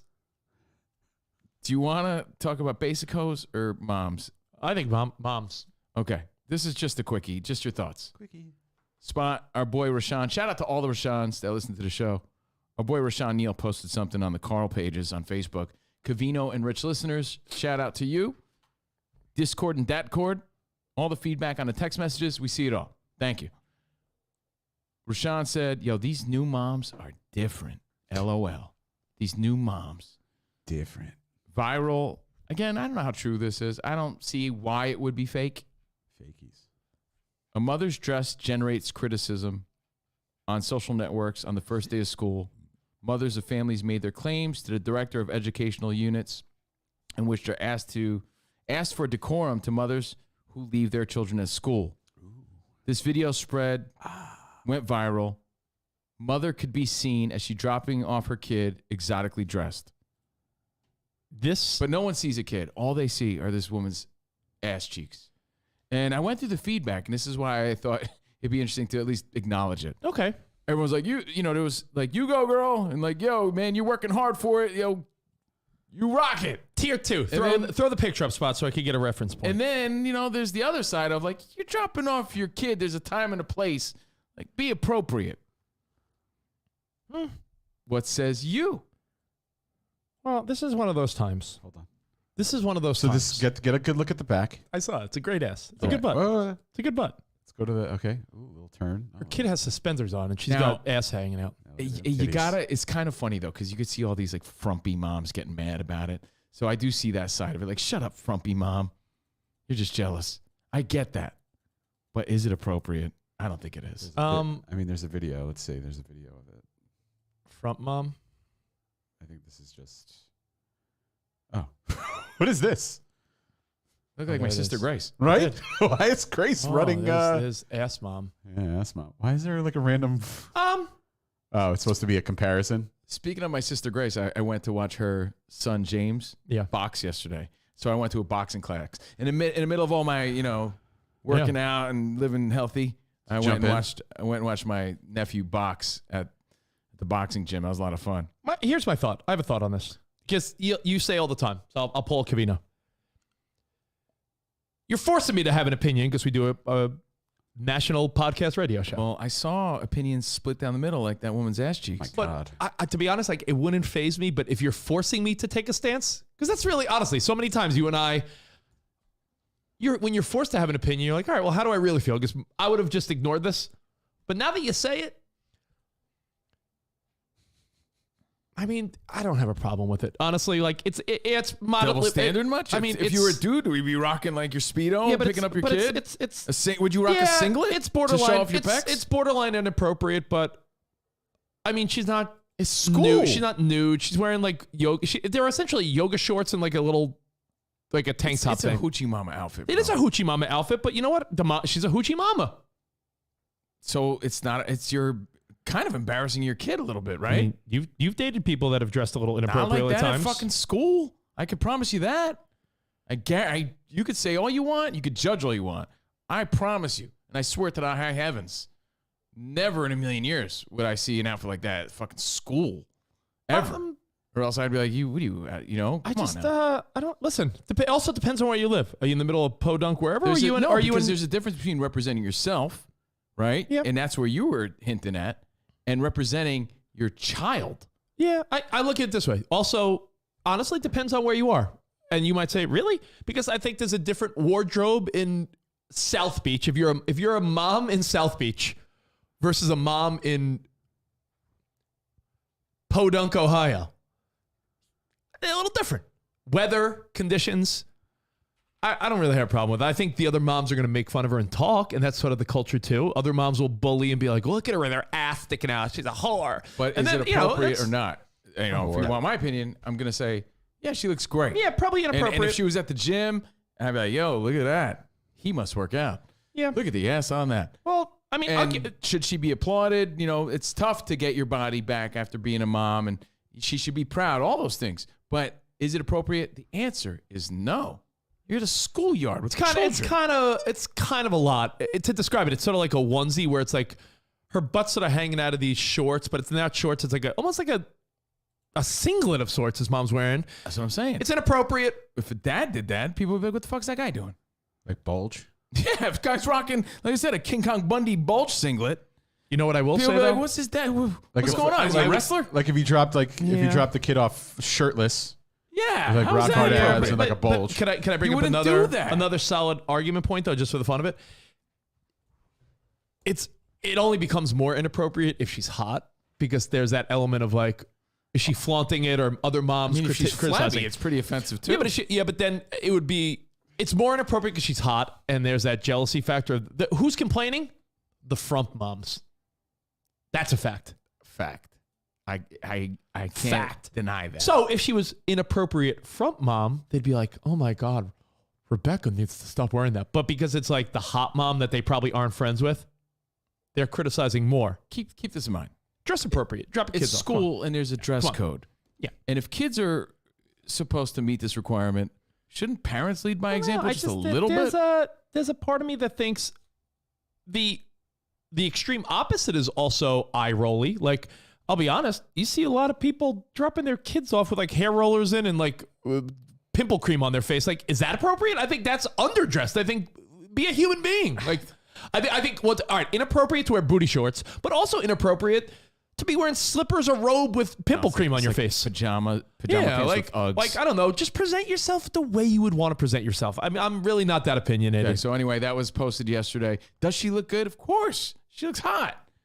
But she's picking up it's like a school zone. Yeah, I mean, to be honest, every time there's a good-looking mom, and this is the truth, I'll say this about any good-looking mom out there, including your ex-wife or my wife, or if anyone dresses up a little bit, the good-looking mom will get criticized because even if it's not inappropriate, there'll still be a look at her, look at her. Agreed. I do agree with you. Look at 1000%. her, and it's like, well, look at her because she's put together. Like, I'll be honest, there's a mom at Emmy's school. Look at her. That's nothing inappropriate about her, but she's good. She's one of the good-looking moms, and she's always sort of put together. So I guarantee some of the other moms are like, what's she trying to prove? Well, you know what it is? It's this shirt looks different on me than it looks on you, sort of theory.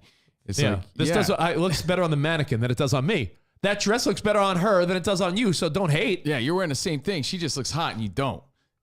That's kind of where Rich is going. Yeah, but I mean, you could, for the mom that's inappropriate with her ass sticking out, there's also the mom or dad that, to me, is a little underdressed. You shouldn't be wearing your hair in rolls or pimple cream and a robe. But again, you're representing yourself and your family. Your family, your child, right? So just something to think about. Just throwing it out there. That's all. She's hot. Oh, I did have a hot take on Sarah's drop-off when Emmy was going to preschool in Texas. I noticed that Sarah was getting dressed to drop the kid off, which I thought was appropriate. When I say getting dressed, meaning not wearing her sweatpants. Like Sarah's like, no, but Sarah's like, well, let me put on jeans and shoes or boots or something to drop the kid off, instead of being like, you go to a school and you get the vibe of that school. Every school's different, right? I went to old school. If every mom or dad at the school, I was the leader of the new school. If every mom or dad at that school is like either business ready or at least put on a fucking pair of pants to drop their kid off, you get the vibe of like, oh, all right, this school is a little, takes herself a little sassier. So you don't want to show up in sweatpants. That's all. Just be appropriate. You know what the answer to this is, Covino? The answer to this is, that was the question. The average idiot, the average idiot can't gauge appropriateteness. Clearly. I think about that all the time. Like, I look around, I'm like, that person's underdressed, that person's overdressed. Can't anyone act like a normal human being? No. Everyone sucks. Everyone's wrong one way or the other. Fred Durst was right. Everybody sucks. You said something about school, and it got me thinking. Hold on one second. I remember. Remember when Emmy was in that little school Christmas concert in Sherman Oaks? Yeah, with the hot mom. And there was one mom that showed up, and it was like the mom from Billy Madison with like the titties hanging out, and she was like wiping her boobs with like a snot napkin. She showed up with booty shorts and like big fake titties hanging out for a 4-year-old, like a 3-year-old's Christmas concert. Like bigger than Pam Anderson's, though, right? Yeah, like circus New boobs. standard. Circus boobs. Circus boobs. Circus. But I boobs. think, I think people are inappropriate even when they're hot. It doesn't bother me, but all right, I'll give you an example. I feel like you say inappropriate inappropriately. Inappropriate? Yeah, inappropriate, eh? Don't wear pajamas, but don't have your ass sticking out. Can't you just look like a normal fucking person? Right? I'm not going there with my bulge out. Like, Kevin, I think you By the said way, this she's earlier. I'm not wearing my bulges. I think you said this earlier in the show. By the way, the chick that is under fire here is a professional fitness model. Then you know what, Spot? Then I give her a little more leeway, but I mean, she's hot. She's a fitness model. And you're not. So top that. Top that. Top that. I don't really give a Spot. I'm not going to come down on this woman. It's her career and what she does. It's gone viral, man. It's a story. But you know what? Please, we're allow allowed me. to discuss it. I'm telling you, I don't think I'll it's. gladly come down on her. I don't think it's like overboard. You know who finds it inappropriate? We got to be truthful. The out of shape, unattractive moms are like, look at this fucking bitch. That's the vibe. If you think that's not the truth, you're kidding yourself, because who has a problem with it? The moms, because they're like, John, stop looking at her. I'm not looking at her. Dad's getting in trouble. This mom's just causing trouble because she's hot. Put on a pair of pants. Make everyone happy. What I was going to say was there are times where people are inappropriate. But to say it weird again? Inappropriate. No, he said it just fine. Okay, cool. There are times people are inappropriate. And, Inappropriate. and the thing is, because they're hot, I guess it's okay. And all right, I'll give you an example. A girl we've met a few times through our friend Maria Menounos, Olivia Culpo. She went to get on a flight like a month ago. I realized her trick. I realized her photo trick. Who, Marie Menounos? No, Olivia Culpo. Ooh, don't tell me. She has a photo trick. I'm like, why does she always look? Oh, I figured it out. And I'm no professional photographer. She leads with her feet. So her feet are always in the forefront, and everything else seems smaller in the distance. So her legs appear real long. And she's like always like in the distance. So you get a good look at her shoes and her long ass legs, and her feet are always. So it's like each picture is always a. You're right. It's a perception. Wow. No, but that's not even. No, but that's a good example, Cove. Every picture is her long legs. Front. Her feet are in front, so it shows the long legs. She is. Yeah, you look her up. Anyway, Olivia Culpo. She's been on the show. Olivia Culpo, former Miss Universe, and of course with McCaffrey, Christian McCaffrey. Christian McCaffrey's her dude. Yeah, look at that. Perfect example. Look at those long ass legs. That's a prime example of what I'm talking about. 90% of her pictures These things are shiny. are leading with her legs. What filter is that? How do I make my legs look that shiny? But I got to do that because it'll make my stomach and head look smaller. So but my she feet look is. bigger. Covino wears size 18 shoes. Yeah, see, every shot is a perspective shot, which makes sense. She's a professional model, but it's really obvious when she's like in every photo with her feet like in the forefront. My chair broke more. More? What do you mean more? Well, this chair's been cracked for like a year. So anyway, Olivia Culpo. Olivia Culpo. It's okay, Rich. We get it. Olivia Culpo. Olivia Culpo. Goes to the aeropuerto. Yeah. Did I say that weird? No. She goes to the airport.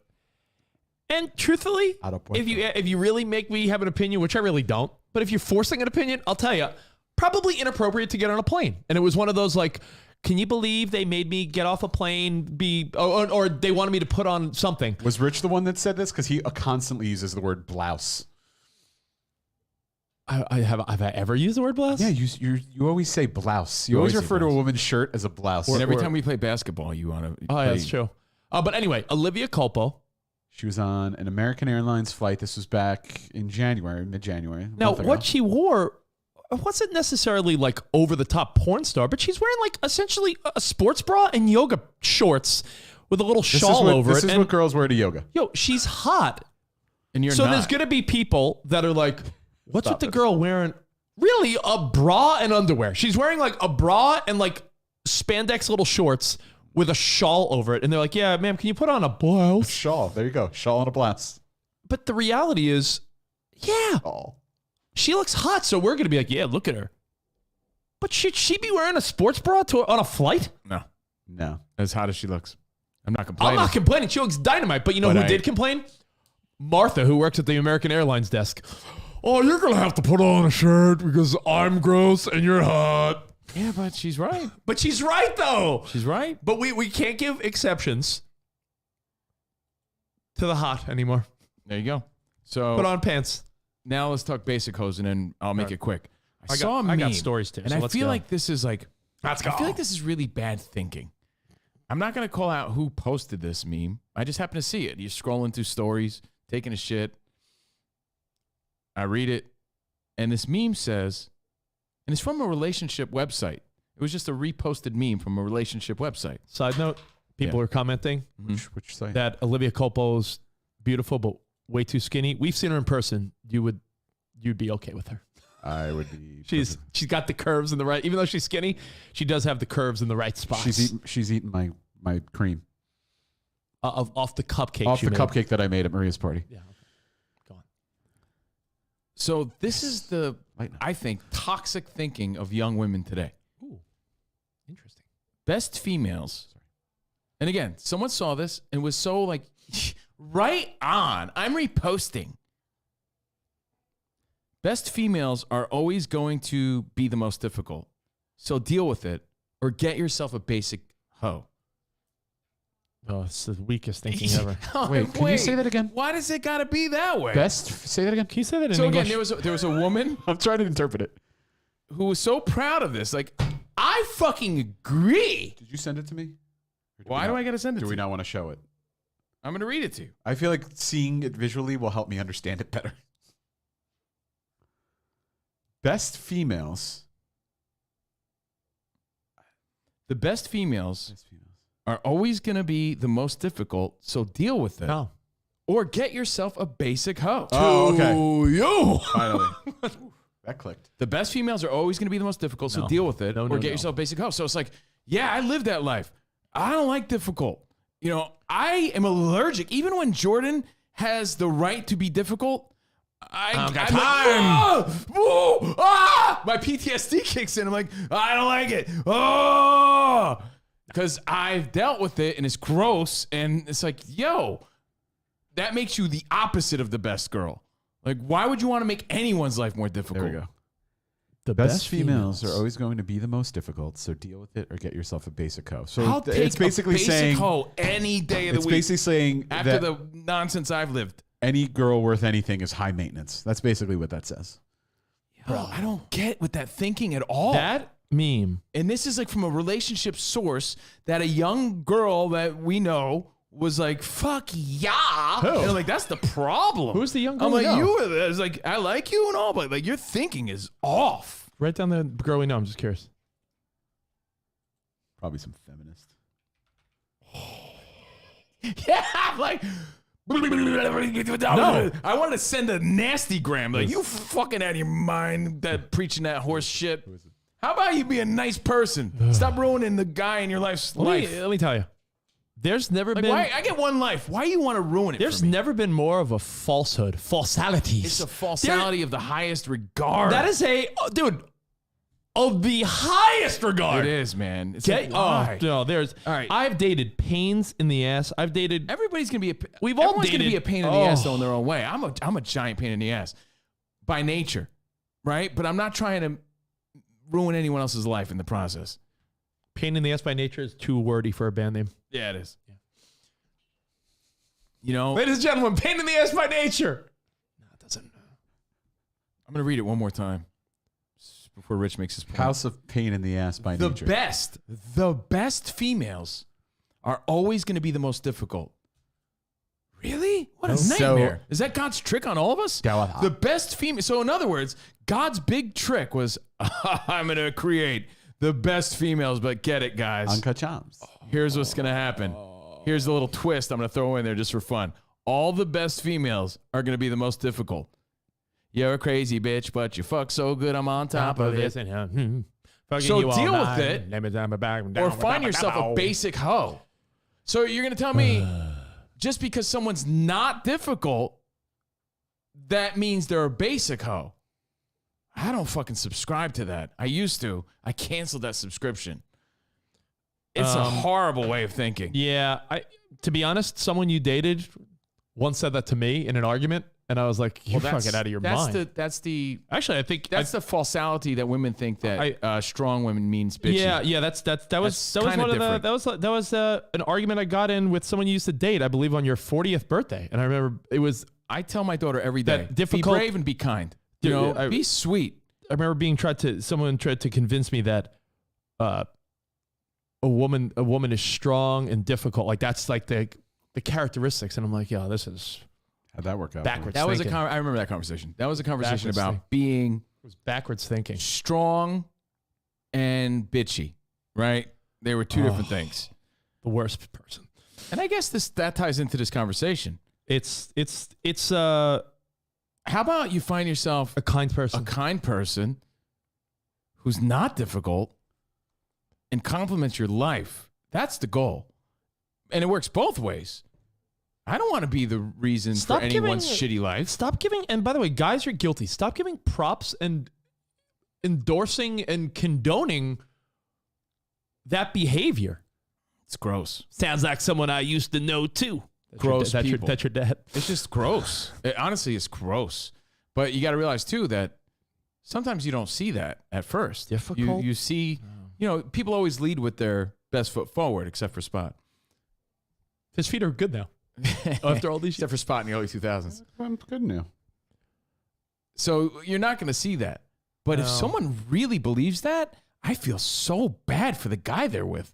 I really do, because I lived it. So I sympathize. I saw this, buddy. Man, I feel bad. I saw this, buddy boy. So now I know that girl's dude. I'm like, oh man, what a pussy he must be. Yeah, he's dealing with a lot of shit. Or walking on eggshells a lot. And not only does this woman live by that, but she's advertising it. Yeah, I've dated people. I've dated people where I remember feeling like I was walking on eggshells, and I'm like, yo, this is not the life I want. And by the way, I don't like basic hoes either. Do you? Do you? I don't like. I'm not. No one's saying they want a basic. Yeah, but you know what a pain in the ass girl will say? Yeah, a girl that's kind and just sweet is a basic hoe. No, they're just not a pain in the ass. Like girls that are shitty paint kind girls as like basic and simple, and it's like no, not basic and simple. Doesn't have to be that way. It's like their deflection. Yeah, you could be. It's their fiery. Don't you like a fiery woman? I like an attitude. A deflection. I like a little bit of sass. It's the that ultimate. Doesn't mean you need to be a pain in the asshole. It's the ultimate deflection. The ultimate deflection of all time is a pain in the ass girl saying like, "All right, fine, then get like a simple bitch," and it's like, no, it's not simple bitch or the pain in the ass you are. Right. How about I find a kind woman that is not a pain in the ass? It's like a guy being like, yeah, good luck finding like a strong alpha, great, successful man that's not a dick. And it's like, well, how about you find like a kind, successful man that's not a dick? There you go. Like it's the same thing. Why are we like, yeah, he's such an asshole and he's like, Preston, there's a middle ground. But there's a middle ground. Like, I don't want a basic hoe. I also don't want someone that's going to just agree with everything I say. I don't want that. I don't want a submissive, subservient, thoughtless, spineless person in my life who does everything that I think is right. I don't want that either. You don't want a coming to America, stand on one foot and bark. Yeah, because to me, that's equally gross. Yeah. Some woman or a man who thinks that everything their partner says is gospel and they stupidly agree with them. Yeah, you're right. I don't want that. That's also gross. Yeah. So you want someone that's going to be kind and sweet, but also has a spine and thought of their own. That's not even the middle ground. And that doesn't make someone a basic hoe. That's not even the middle ground. Yeah, but that's what these women are thinking, bro. That's the problem. That's what I'm saying. Nonsense. I want to enforce that point and then move on. Oh, sad. There's no such thing as good-looking, difficult women are the answer. Like that is not like, hey, what was it? Show me the meme one more time because this is the most falsality, falsehood. This is the problem. This is the problem. I hope that guys don't A, subscribe to this, and B, think this about men. Like, hey, if you want to be with a guy like me, you got to fucking deal with it. The best females are always going to be the most difficult. So deal with it or get yourself a basic hoe. That's like a guy saying, how about that's like a rich guy. That's like an athlete being like, yo, you want a successful rich athlete like me? You're going to have to deal with other girls sucking my dick or go find a basic dude. Pretty much like, Like, imagine if all someone said that. fine, I'll just find myself a nice man who treats me nice and loves me. Good luck with that. Women want assholes. Good luck finding it. Like, Women no, love they're assholes. Oh, God, it's the weakest. How about everybody be nice to each other and like make each other's life easier and I'm stop always amazed by that. I think of like years and years ago of like people you've dated over the years. That I think of certain girls I dated early on in my life, and I'm like, I feel like there are times they were like just wanting to bust my balls. Yeah, man, I don't like it. And I'm like, I'm allergic to that, like you said. I'm allergic to it now. I'm allergic. And that's why I'm quick to probably, like Jordan's just being like reasonable sometimes, but I get like, if I sense a little pushback, you know, and that causes drama because I'm so allergic to that now. Yeah. Much like Rich in the early 2000s, women are attracted to assholes. It's true. Franz, Lonnie, a bunch of people hit us up saying like what attracts them to their woman is that if you find a woman you're attracted to and she's sweet and kind and not a pain in the ass, like that is the answer. Like, well, you know, that's why I love them. Really, I want a bitchy woman that's going to question my. What guy in his right mind's like, you know what I want? I want a woman that questions my moves. I want a woman that is combative at everything I do. I want a woman that yells at me and puts me down. I want a woman that's really difficult because if I don't have that, super then, jealous. Man, that's Guys super jealous. A beautiful woman who complements their life, makes their life easier, supports them, lifts them up, makes and cupcakes. is a good cheerleader to them, and vice versa. Can I tell you something that drove me insane? It's a dumb reality show. You'll never watch it because I don't know why I even watch a minute of this. I was waiting for Sarah to come back into the living room after she was putting Ben to sleep. So I was like, all right, I had like 10 minutes to kill. I couldn't start Ozark. And I'm flipping through and I'm like, oh, they have a Love is Blind, I think Brazil or something. Like, you know how they have the one-offs of the popular shows, but different countries? Yeah.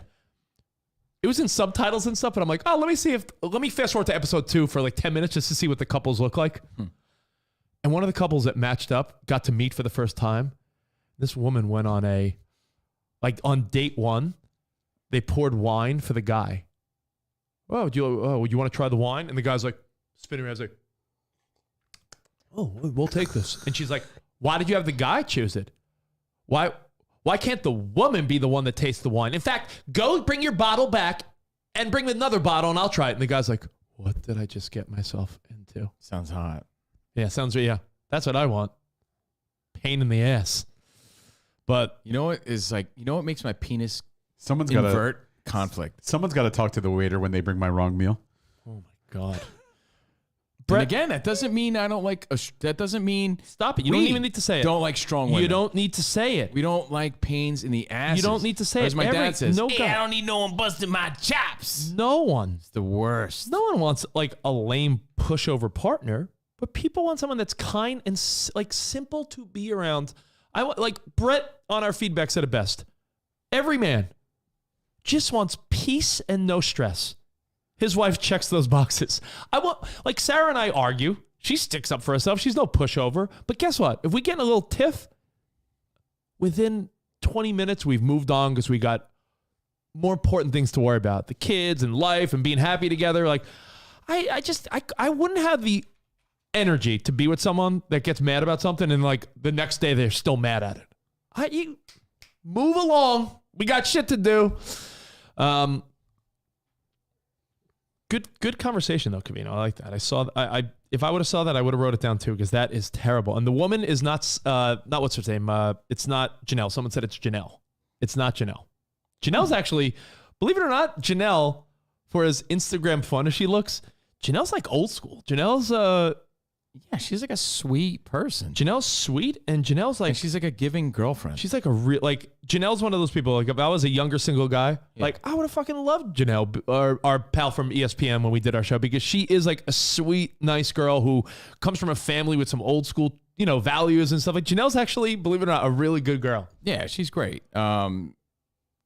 And the person that posted this, I like her too, but I'm not dating her. She's very sweet, and she doesn't. I think she's really cool. To be honest, she's sort of the girl that posted it. But I'm not dating. I don't date her. So a little high maintenance, but she doesn't strike me as a pain in the ass, though. Just like a little bit of that like thinking a lot got to me deal with. going. I'm like, you know what? I'm like, as a guy, do I want a basic hoe? No. No. do I want a pain in the ass just because she's like hot or whatever? The best woman? Nope. Nah. Nope-sies. Not at all. Nope. Makes my penis go. Makes my penis go like a turtle's head, like go. Yeah, and by the way, I agree. Carrie wrote, I find it super entertaining when Sarah lets Rich have it. See, the fun of that is that Sarah gets it off her chest, yells at me, we'll laugh about it, and like an hour later, we're laughing about it. She's like, "You're such a dope." Like, if you have a woman that is a pain in the ass, you'll crumble. It's not going to work. All right, let me throw a few things at you real quick. I went to the barber yesterday to see our buddy Addy. Mm-hmm. He said, "What's up?" He's like, "Has Covino figured out the app yet?" I go, "Probably not." Rich, turn to the side. You'd both be wrong. Look at that. Looks great. You'd both be wrong. It's tight. But yeah, nice. I got the app. I just don't. I can't live on his schedule. I can't operate that way. What do you mean on his schedule? He's a barber. I want a haircut when I want a haircut. Yeah, but go on his app. I want a haircut like 2 weeks from now. Yeah, but go on his app, and within the next 2 days, you'll see his open appointments, and you click on the one you want. I know I'm dumb, according to you and Addy, but his next availability was next Tuesday. I wasn't in the business. See you next Tuesday. Till next Tuesday. All right. So I did that. You think you're gonna have that much? You say you're losing your hair constantly. What? You're gonna have that much hair growth in 4 days? Doesn't mean it's not growing. Yeah, I needed a haircut. So I just went and got one. I want one when I want one. Okay, that's fine. Like, it's tough for me. He's too popular. It's like the band that you liked, and then they got too popular, and you're like, they're not my band anymore. Well, he says what's up. He's not my barber. Or how about you? No, I just can't. We just can't line up schedules. But anyway, you've gotten to the point where you know how your hair grows. You can. I don't know what I'm doing next Tuesday. I don't operate that way. Chances are, I don't like that. Sitting at home scratching your thighs, because that's usually what you do. Nah, man, some good body might have plans. You're a commitment guy, and it'll never change about you. It's a funny trait of yours. So I'm not gonna say like you don't like making plans. You're not a plan guy, so I get it. You're the type of guy that wants to do a walk-in barbershop. That's it. There's no argument here. When I fucking sat in the chair and I was I out Vato the Vatos yesterday, bro. Oh. They were like, yo, I was rocking like a super rare t-shirt like this. This is an Everlast. Mm-hmm. This is Everlast, right? Yo, man, what weight class you like? I'm like, what weight class you want to talk about? Bam! Orale! Hi! They're like, yo, this is for real. Yeah, like, yo, man, he knows what's up. I was doing impressions of Keith One Time Thurman. You're like, let me tell you about Mario Barrio. Let me tell you about Keith One Time Thurman. Like, yo, man, I thought he was like half Vato. Yo. I just have Vato the Vatos at this barbershop. Have you guys ever heard of Chocolatito Lopez? I was like, yo, you want let's roll. Let's go. So they were all fucking cutting hair like, hey, what do you think about Teofimo? I'm like, Teofimo? What do I think about him? Yeah, let me show you a picture of me and him. Yeah, I'll show you. Yeah, I'll show you. He did. You know he did. You know he did. He's like, but Teofimo, that's my boy. Hold on, look. The guy did be like, yo, he gave me his phone. He's like, put your shit in there, man. I'll follow you. Yeah, and I put it in there. Okay, good. So anyway, I was sitting in I was surrounded by Vatos. Hey, you don't know. By the way, you don't know my Vato life. You don't know my life in the barrio. And people don't know if you have big plans to be lamping next Tuesday when Addie's got an appointment. You might be lamping. Very well. Maybe laying there with my feet up. You might be scratching your butt, being like, yo, I don't want to go to the barber right now. Perspective. My feet first. Feet first perspective. That's how I take my pics. Yeah. Most barbers have a schedule. Yeah, but John ZL, Covino don't do schedules. Covino don't play. Why did Covino never go to recess? I don't play. And Covino also don't schedule. I just don't like it. So like it. Listen, but that's why walk-in barbershops are great for a guy like you, because you might be walking down the street being like, you know what? Right now's a good time for a little trim up. It's exactly what happened. So hey, you know what? If you can find a couple local neighborhood people that are walk-ins, then you're fine. Is Charles right? Do you have plans to be sitting in the car while Jordan's in Walmart on Tuesday? Yeah, I know it's the craziest. Next Tuesday, I'm not going to have time. I'm going to be sitting in the Costco parking lot. Do you make appointments for anything? No, he doesn't. He doesn't. If I have to, yeah. Like doctor's appointments. Shit like that. I hate it. I don't like doing that. Yeah, the dentist. The only person that sends him a Christmas card. I don't walk into the dentist. Yo, you got like a minute to clean my teeth now?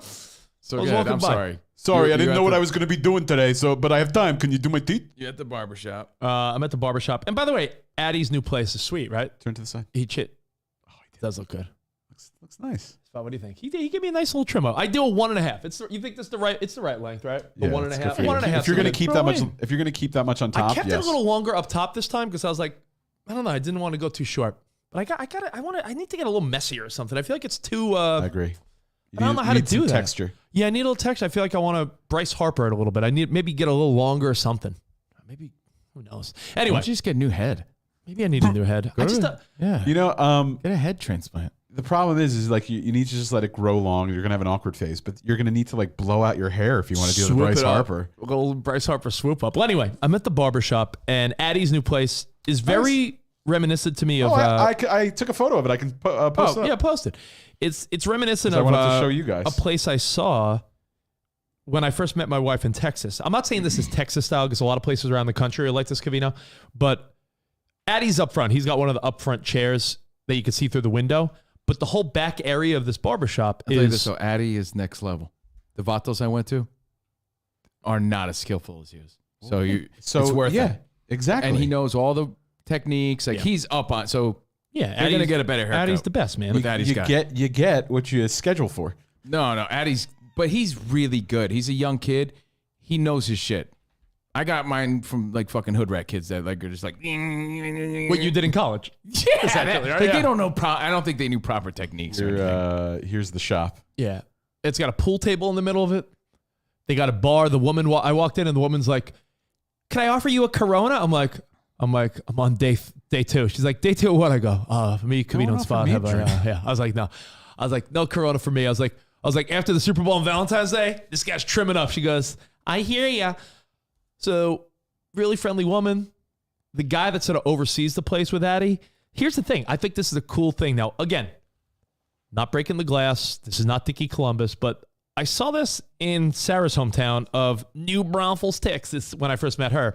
She went to go to the salon, and it was a hallway. Oh, I thought you went to the saloon. Woo! Wait, I busted open the doors. I was like, I misunderstood the story. I was like, what's behind these saloon doors? I thought they were going to be pornos. It's the only time I've ever seen saloon doors. And at the salon in Texas, it was a hallway where each room was personalized and decorated, and the women that were doing their hair all were independent contractors that rented a room. And I know people rent a chair, but this place is set up where it's like, I asked the guy, what's your hours? And he goes, we don't have hours. Because let's say there's 10 or 12 barbers or hairstylists there. They all have a key. They're all equal owners of this place. Oh, cool. So if like Addie's like, yeah, bro, I'm busy this week. Yo, bro, I'll hook you up extra cash. Can you meet me there at like 10 o'clock at night? He's like, fuck it, I'm around. He could walk in legally and give you a haircut at 10 p.m. if you wanted. So it's 12 independent people, essentially, with their own rooms, their own setups, their own everything. You have to have a built-in clientele to get that opportunity. Yeah. Like you can't just start off that way. There's walk-ins, they said, but it's pretty sweet how everyone's got their own setup. And Spot showed you the pictures of the pool. There's a pool table in the middle. There's a bar where they're like, hey, they offer people a cocktail if you're waiting for your barber. Dope. And I'm They didn't happy offer for me it, man. one. It's a dope barbershop. I mean, my appointment was at 9 a.m., but still. Oh, they didn't think you were an alcoholic. I would have taken a whiskey at 9 a.m. Yeah, so, hey, it's Saturday. I'm happy for him because he's a kid in his 20s, and Covino and I have probably both given him the same pep talk. Spot, I'm sure you've given him the pep talk too of like, yo, dude, go after your dreams, man. You're really good. Keep building up. I told him he should hang around Dodger Stadium and SoFi and try to become like a barber to the fucking athletes. I told him to stay away from high maintenance women. Go for basic hoes. So no, he said he's focused on his career right now. I asked him if he had any bitches. He's like, I don't have time. I'm focused. And I'm like, that's good. Stick with that. Addie told me a story yesterday. Women are nothing but trouble. trouble. And I said, I'm going to bring this up tomorrow with Covino and Spot. He's like, yeah, let me know what they say. So it's a quickie. And then we'll get to other butt cheeks. Got the random news. Yeah, we got a bunch of stuff. So Addie's got a golden retriever puppy. What would it do?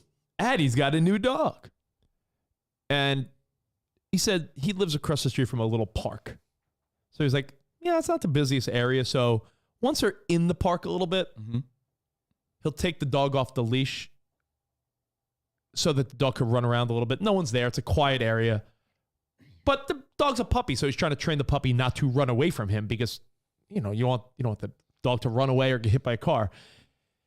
He goes, so some jerk off comes speeding down that block on a motorcycle. Like, hate that. And it spooks the puppy. The puppy starts running around and darts across the street. Luckily, no cars are coming. So Addie grabs the dog by the collar. It's like, no, like, do not run. Like, and gives it a little slap on the nose. Like, when you're trying to train a little puppy. some passerby was like, "Are you abusing your dog? You stay right there. I'll call the police." And he's like, "Yo, mind your fucking business." And the woman's like, "No."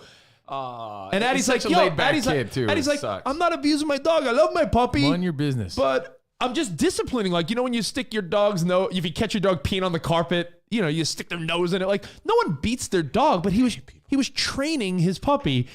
And some woman's like, "I'm gonna report you for animal abuse." And he's like, I promise you, I'm not fucking abusing my animal. The dog almost ran across the street and died. I'm disciplining the dog. Save some children, you wench. He thought it was over. Business. Yeah. Some person puts a note in the walkway of his building.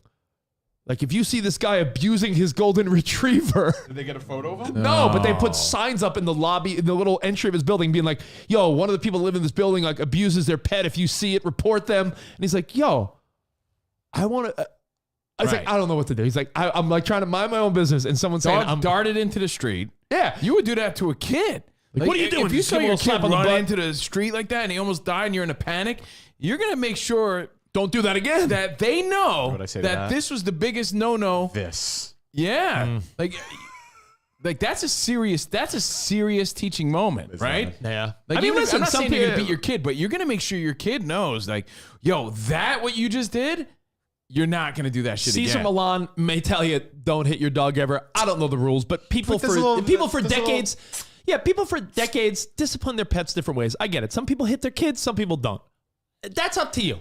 All I'm saying is, if you were giving a little dog a spank or a little tap on the nose or something, and some passerby is like, "I'm going to report you for animal abuse," dude, I said, "Addie, were you kicking the dog? Were you punching the dog?" He goes, "No, I gave it a little fucking tap on the nose." Did you drop kick the dog off a bridge?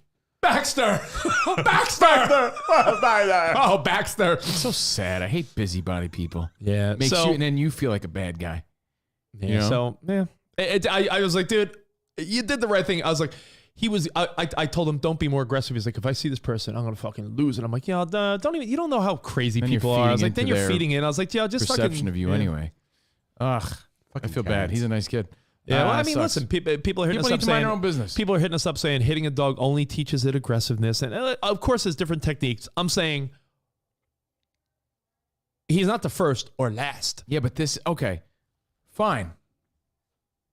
You don't want to teach your dog to be aggressive. The dog just fucking darted out in the middle of the street. And he was probably scared too. Like, "Yo, yeah." And he was like, So "Well, don't do that, that's little a teachable wiffles." moment. Even if your kid, like I said, if your kid did that, you probably slap him in the hand, be like, because you're trying to really get their attention. Like, that's the shit you can't do. I'm trying to save your life. I don't think a little peaceful speech to the dog is really going to make the point. Waffles, in let's that not run moment. across the Or street. kid, It's a dog. Now, Wolfers. You got to factor that into the let's use our story. brains. If he's just hitting the dog for no reason, then I get it. Like, then you're a piece of shit. Yeah, what's the are- point? that's the- Even if it was a little, like, well, what's the point of that? That's what annoys me. There's like so many pieces of shit out there that like this kid just disciplining his dog doesn't need this sort of flack. No, the feeling that he gets, like he's painted out to be some sort of bad guy now, Right? right? He's the You know, villain. that's Addie, the worst part. villain, That's the dog abuser. That's the Addie. sad part of the story. Addison, the fucking creepy barber who kills puppies. Come on. Discipline doesn't exist anymore. Yeah, Just doesn't. Hey, what you gonna do, brother? Dogs, kids, you name it. Just let everybody do whatever they want. All right. Well, right, welcome to day 3 of the Covino Rich and Spot fitness regime. Yes. How you feeling today, day 3? I'm all right. I resisted snacking. I feel like I'm not being that dope that's like, I already feel results. But I feel like I was keeping a permanent bloat from all the snacks I was having. To the point where even after 2 days of no snacks, like I feel like the bloat subsided. Because I was eating a lot of probably chips were. and shit. Chips and popcorn and, But we went hard this weekend too. Like just between the Super Bowl party, between the playoff party. And you know what, Spot? It was a good time. Then it was a good time to start, too. That because event we went to, the Spot, drinking. It was a good time to start. You know why? Because nothing coming up. No, it's a good time to start because nothing's coming up. But it was also a good time to start because we were so bloated from like eating and drinking a lot that you're going to lose that initial bloat. So you are going to feel some results right away and it'll keep you even more motivated, right? That's how you got to look at it. Well, day 3 begins, and I'll wrap it up with the Rando news real quick. Just real quick. You brought up how this barbershop works, right? Rando news Spot. Rando news of the day. Rando news? Rando news. All of the righty. day, brought to you by D's. Turn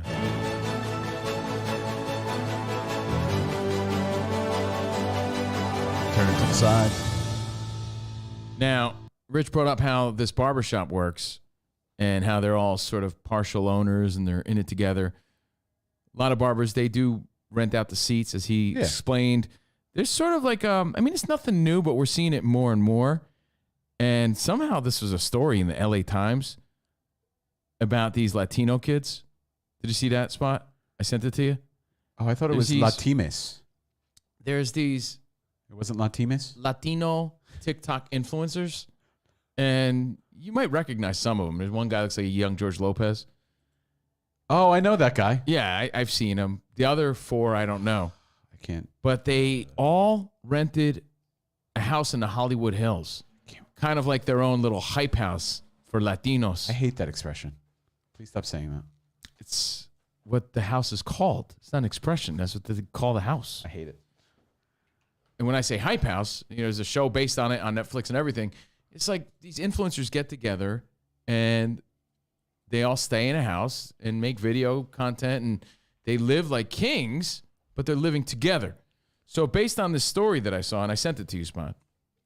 I don't know why it's news. I have to find an alternate version of it. Again, it was in the LA Times. It's like, do you think these Latinos are successful? I don't know why it's a story. But it dawned on me. I love that one guy. He's really good. He's kind of funny. Yeah. It dawned on me to pose this question. Rich, if you were a younger dude, right? I'm not a young dude. If I was a young dude, yes. These guys. Would you rather live with like 4 other people that you kind of don't know that well to live the lap of luxury the way they are? Or would you rather live like a humble thing, but you're rolling solo dolo in your own humble I would roll that dwelling? one. So you on the right? I like that one. I would be cool with the communal living. That's Covino on the You right, would right? be. You'd rather do that. Yeah, I'll tell you why. Because that's kind of the trend. I'll tell you that's why. their house. I'll tell you why. Because should we do this? I thought of, you know what it Oh was? wait, we are doing it. Before really, though. We're creating in a house. But I'm saying before we realized that being on top of each other nonstop was a bit much, why we stopped carpooling back in the day, which is why I was I was the first one to realize you got to start living your own life. And like, we were getting on each other's nerves and it was, not good for the show to be around each other 24/7. There was a point where like I joked with Spot, like, yeah, why don't we just get like a fucking mansion in the hills and the three of like, we could all just live in one big mansion in different wings, but we'd have like the amenities of a mansion. And that's really that's what these kids are doing essentially. Young people are more prone to do that, and it's wild that they're living. Look at it this way: they're living the life of like a Bulgarian. Well, it's not a crazy when they thought. Combine their incomes. It's not a crazy thought. Let's say you had you had 5 friends. Yeah. If you had 5 friends, that's like, dude, what's your budget for an apartment? 3 to 5 grand. What's your budget? 3 to 5 grand. All right, so everyone's budget for their apartment is $3,000 to $5,000. $15,000. So no, 5 friends. So 5 friends at 5 grand. So let's say they said we found the mansion for 18 grand a month. All right, dude, let's go in. And they're going in. And these are the Latino dudes. Where? That's one of them. Oh, I'm sorry. I thought that was you. I'm sorry. My bad. Yeah, exactly like. Oh, sorry. But why it's a story? I don't know. Probably because they're Latino and people are racist. Yeah, I guess. But it's still, dawned on me to.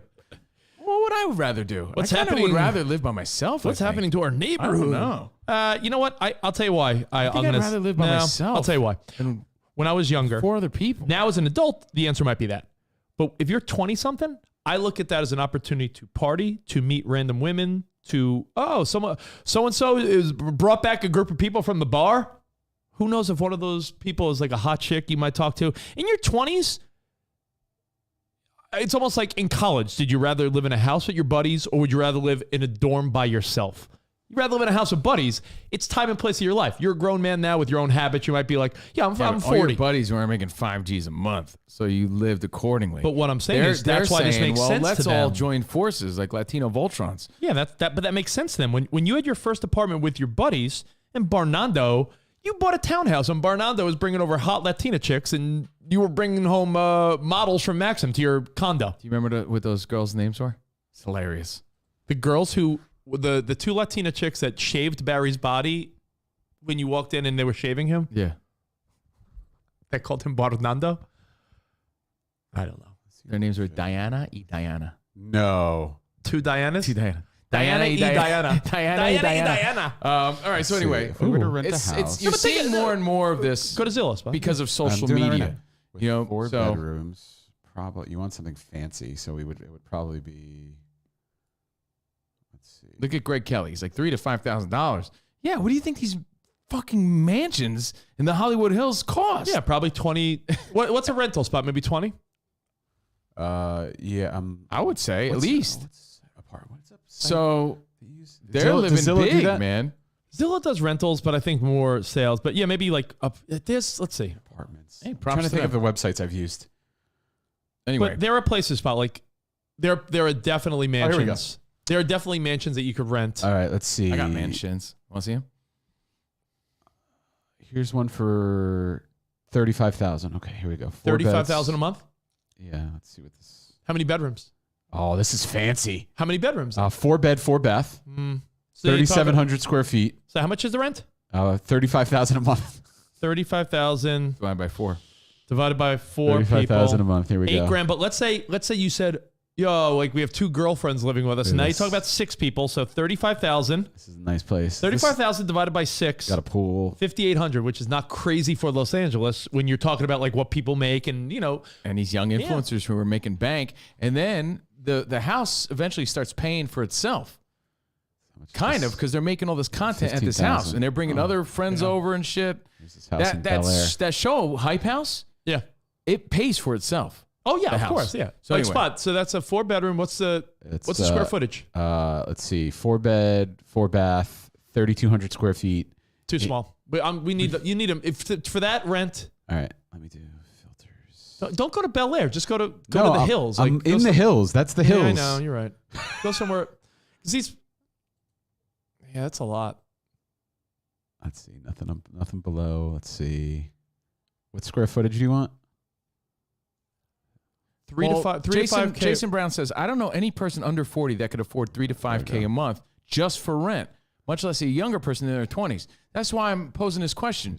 If you, here's if one. you happen to be a young person 5 bed. making that kind of money, would you rather spend your 3 to 5 G's on an apartment by yourself, living nice, or 3 to 5 grand a month to say, let me live with 5 guys, but we live in a mansion in the hills? 5 beds. That's a good 6 and a half- question. Six and a half bath. Yeah. What is this? 5 beds, 6.5 bath. Okay. 5,700 square feet. Perfect. That's a great example. 35 grand.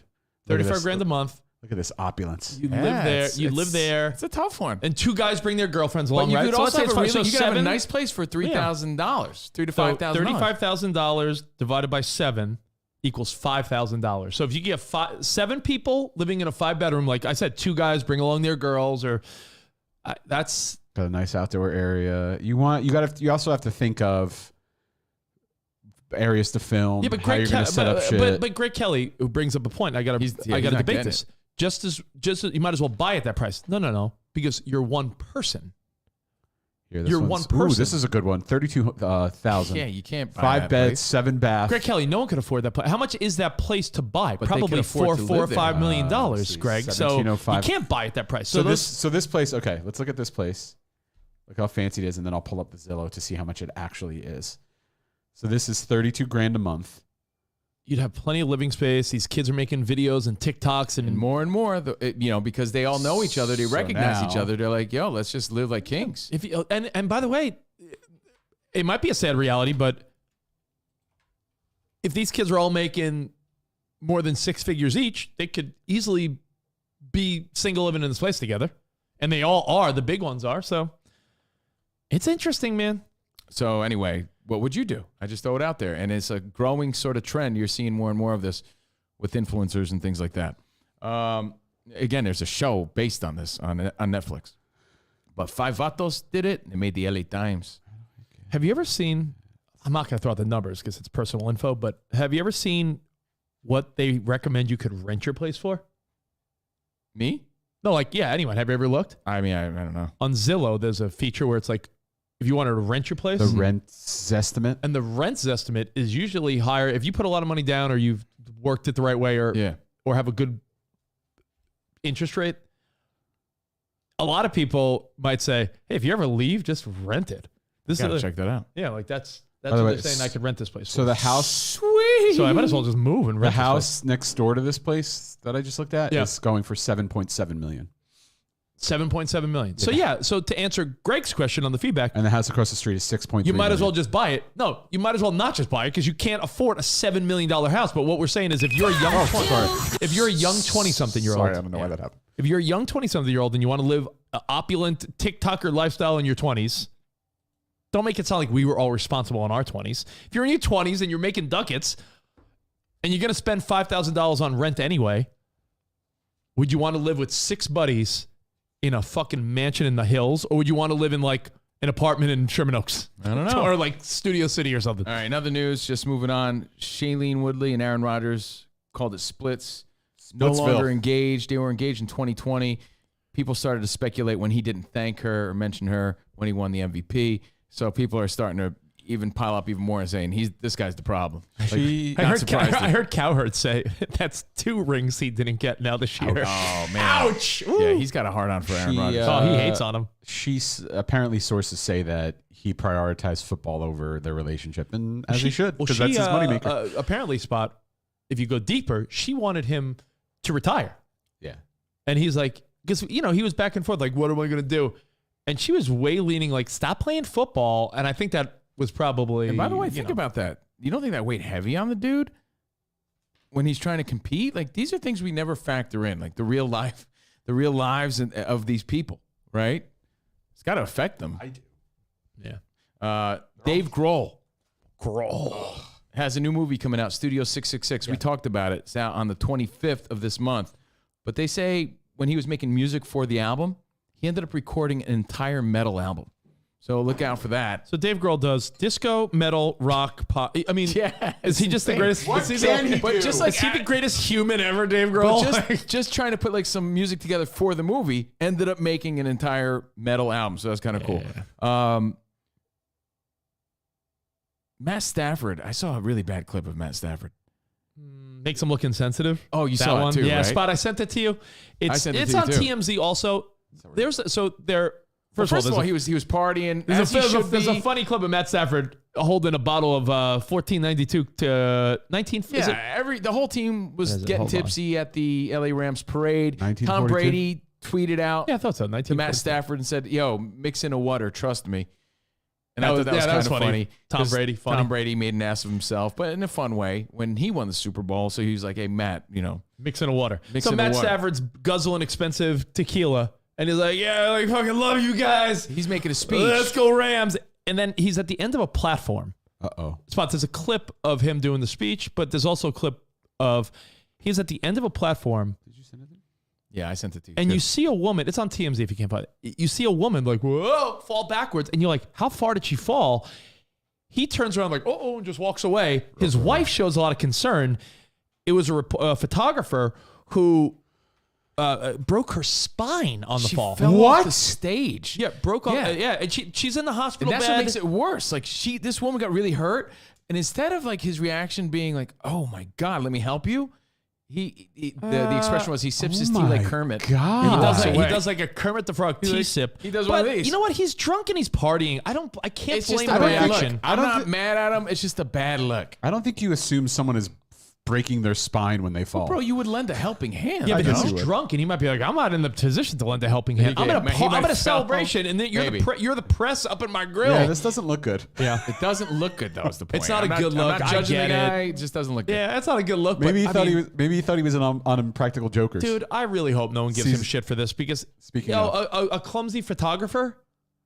It was not a good look for him to be like, oh, who cares? But it's not on him. He's fucking celebrating. That would be like if you celebrate, you might be more she fractured sincere. She fractured her spine and broke her cameras. Her cameras, yeah. I saw that. Broke. Ready? Yeah.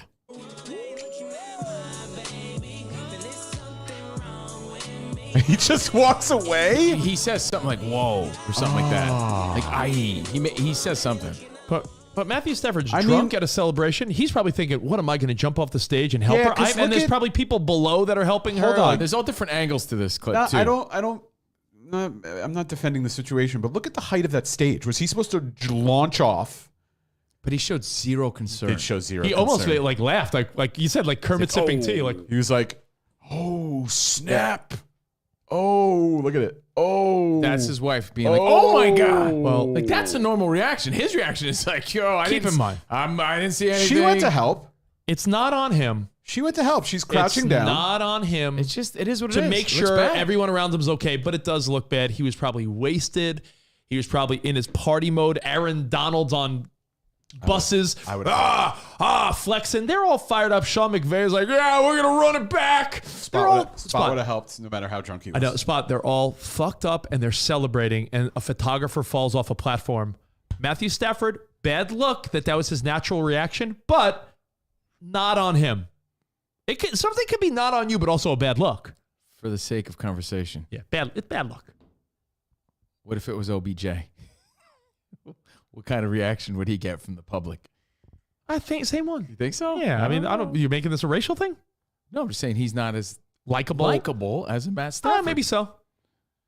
You're quick and we're quick to be like, yeah, come on. Yeah, I mean, I think if it's anyone, like an OBJ, we're like, if it was Aaron Donald, to make it not a racial thing and a likability thing. But I'm saying when you say OBJ, everyone's going to think race right away. If Aaron Donald did it, I think people would have been like, guys with purple hair. No, but I'm saying if Aaron Donald did it, right? People would have been like, yo, he's celebrating. Maybe OBJ would have got more slack because he's not likable.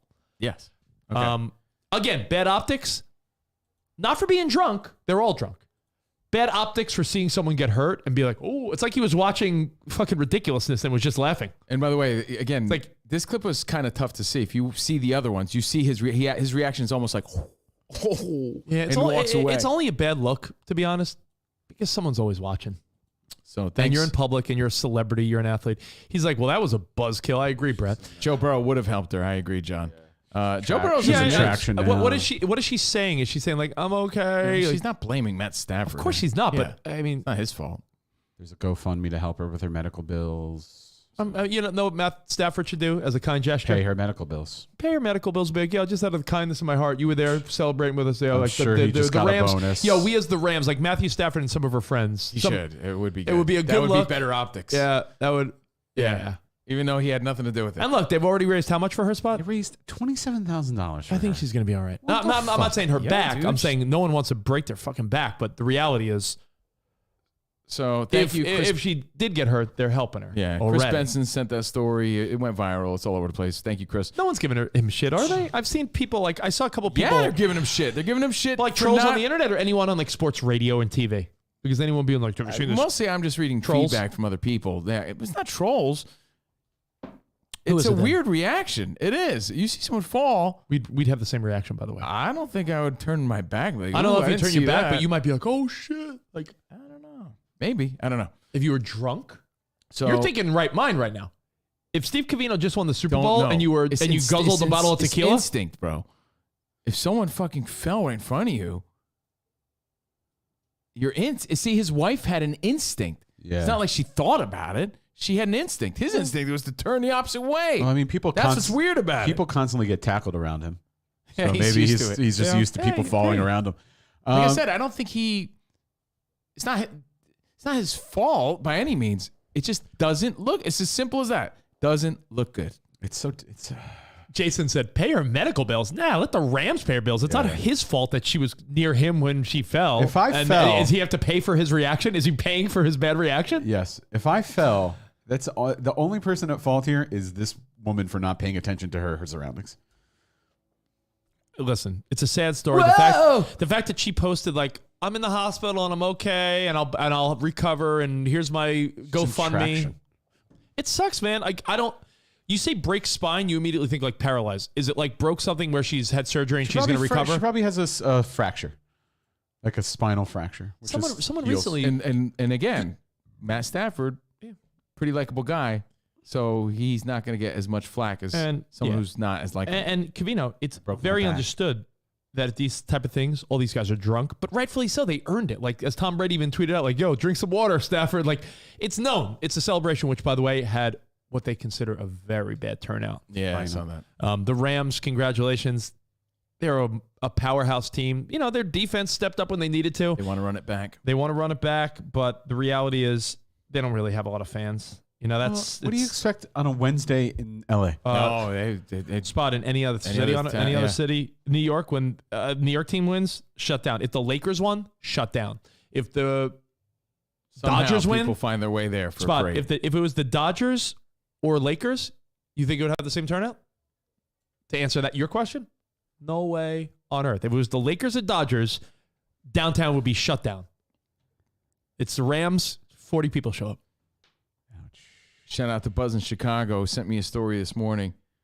I don't know how to feel about this, but remember the update about Victoria's Secret's?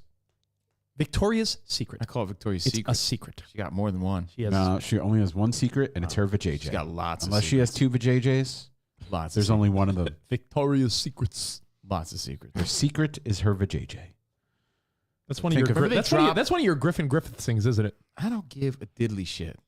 Well, you sound like your dad saying. I don't care. What was the store in your hometown? The store was Gembro. My dad called it Gymboree. Jamboree. Jamboree. I think he called it Jamboree. Victoria's Secrets. I don't think this is the same ballpark. All right, maybe not, but it is. You say it wrong every time. It's funny. They dropped the Angels. Remember? You remember? I felt really bad for Albert Pujols. But he went to the Dodgers, so he was fine. They got rid of like hot models. Yeah. And it's a nice story, but it makes you say, I mean, am I mad about it? No. Just telling you the story. It's Covino. Sophia Giroux, I don't know, is her name. Mm-hmm. But she's the first ever Down syndrome model for Victoria's Secret. Puerto Rican model. I believe she's Puerto Rican. Listen, they're opening up to everyone. I think that's beautiful. Listen, there's women.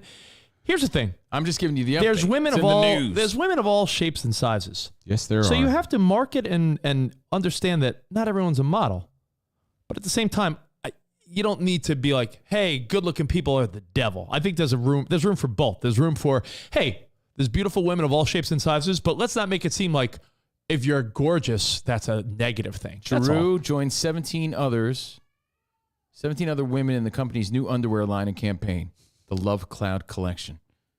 Mm-hmm. The 24-year-old thanked Victoria's Secret for seeing her as a model without limits on her Instagram. That's You know beautiful. what? I'll be honest. I'm not even trying to be all righteous. That's very beautiful. That's Honestly, a very beautiful so story. Someone with special needs getting some love like that, I like it. Great story. Just giving you the story. And by the way, to play Stat Boy, Represents all people. Victoria's Secret, their sales have gone up since they rebranded for the Victoria's regular Secrets. woman. So I guess it did work. The secrets. And Joe Burrow's in the news. Hold on. For being- Stand by with that because I want to save it. I want to say because we'll probably talk about it in depth. We're going to be on Fox Sports Radio tomorrow. I heard Joe Burrow dove off a stage and caught someone who was falling. Someone brought up a good point though about Matthew Stafford. I believe it was Maria Gutierrez, who I love Maria. Hey Maria. Hola, Maria. We just felt we could also say that we just all fell victim to not knowing the whole story, meaning we saw a clip of the girl falling, Matthew Stafford going and walking away. Mm-hmm. There was no staircase there. For all we know, that clip goes on and Stafford goes all in the back, goes down a staircase and just checks on her. And it's like, we just didn't see that part of the story. Perhaps. You know what I'm saying? Like, as Spot pointed out, it was a platform. Stafford wasn't going to jump off a platform. So for all we know... And you assume there was staff down below that could have helped. and there was people probably attending to it. But Security. For all we know... His body language is not But that, I'm saying, though. for all we know, Matthew Stafford went, oh, shit. Walked away, and then he's like, let me go check on that girl. And he went down the staircase. But we only saw And again, the reaction. You can only judge so much because you don't know what you would do. Yeah. I don't know. You know, you would think you'd and react, but maybe you would be like, ooh. But you know what you might do? Turn around and be like, I saw nothing. You might see her fall and look at your buddy and be like yeah. ooh. Like, Yeah, it could be awkward, and that's what happened. Yeah. That's your rando news of the day. Shout out to my boy Ernest Gabion. Ernest, what's up? You brought up From Everlast. You He brought sent up me this Joe shit. Burrow, who is going to be band? a topic of conversation tomorrow because we're going to be not only doing our Patreon on our free Twitch Friday tomorrow, we're going to be doing Fox Sports Radio tomorrow. Right after. Yeah. Joe Burrow and a lot of the players. I think we could dive into this tomorrow more on Fox, like you said, but I have such a boner. I have such a hard on for some of these mic'd ups they do. I love when you see the small talk between the players, post game, pre game, on the field. Like, I find that to be some of the most authentic shit. I bet you at some point there's going to be a network that allows you to somehow in real time hear the mic'd up. But then again, you might pick up shit they don't want you hearing. Well, SiriusXM did that with like NASCAR and shit like that, right? Yeah, I think they did at one point. They allowed you to hear what's going on in the pits. Yeah, but Joe Burrow getting criticized by some because he was almost fanboying, but I don't think it was that. I have a different opinion. I think it was great. I do too. I even responded. I said normally I would agree that this is sportsmanship gone too far, but it made me like Joe Burrow even more. Yeah, it didn't make me think he was weak. You just see him acknowledging some of his heroes. I liked his interaction with Eric Weddle. He was like, yo, Weddle, I love you growing up as a kid. Nice to meet you, Joe. And Joe's like, yo, keep doing it. And Weddle was even like, yo, I love you too, man. Keep doing what you're doing. Like introducing himself as Joe. To Aaron Donald. To Aaron Donald. No, to Von Miller. Oh, he's like, Von Miller, Von. Hey, nice to meet you, Joe. Yo, that's so hot. For a kid who has all this swag about him. Supposed to say, I'm Joe Burrow? Ice in his veins. No, I'm saying he's humble. Yeah, some people. He's still humble. Some people are saying he was weak at all. No, some people saying he was fanboying. I thought it was even funny. You forget how young they are. If you watch the whole mic'd up from the Super Bowl, which I want to dive in tomorrow on Fox Sports. Greg Jensen said, no wonder he lost. Straight fanboying it up. You can't do this in a championship game. I you got to be 100% focused and intimidate, not be friends. And that's normally how I feel. No. I felt different about this interaction. I thought it was like almost it was nice to see. I'm more of the other way. Even when I've played sports on a level not even 1/10, 100th of what they play. Mm-hmm. Even when I play like high school, when you played in high school or college, even like a grown men's softball, like, all right, be chatty and friendly with the other team. It's a game. You know, let your actions and your skills speak for themselves. Don't be a dick. In fact, I don't like when people are too buddy chummy. Joe Burrow. Something about him, I give him the pass. Hey, Vaughn. Joe, nice to meet you, brother. What up, Aaron? Hey, Eric. I'm Joe. Nice to meet you, brother. I love watching you grow up. Love watching you growing up, man. I appreciate you, brother. That's so sweet. You know why, man? It makes him likable. It makes me like Joe Burrow even more. Oh, what a sweet guy. And I'll tell you why, though. I'm Joe. Because he's no joke. That's why. I think these other dudes admire him just as much. Like, I think everyone's impressed by what he's capable of. Like you so heard I him don't look at it like he's fanboying or he's beneath in any way at all. I think his confidence speaks for himself right there. Like he said to Weddle, like, I loved watching you growing up. Yeah. And Weddle said back, hell of a season, bro. Yeah, that's nice. why. I think it's mutual. Yeah. Therefore, I'm okay with it. I don't understand why people who are just sitting at home on their couch feel like they can dictate how people behave on the field. Because it's sports and it's competitive and you want a killer instinct. So I get it. Because normally I don't like that. I think that's a mental game in itself. Yeah, I would agree. almost be like, he embraced the Rams defense. They might mentally, subconsciously not want to hit him as hard because he's so nice. Like Aaron Donald, big fan. It's like Aaron Donald might be like, maybe I don't fucking kill him. I tell you what, it's kind of cool to see though. I love it. Did you see on the sideline? On the sideline, he's like, yo, Super Bowl, and I got a little pimple above my lip. I'm 25. Jesus, like. Oh, I didn't see that. Oh, yeah, That's he's funny. so likable. Like, so Joe Burrow, He's the guy. I like him a lot. I feel like there was I've been watching 30 Rock as like a background show recently.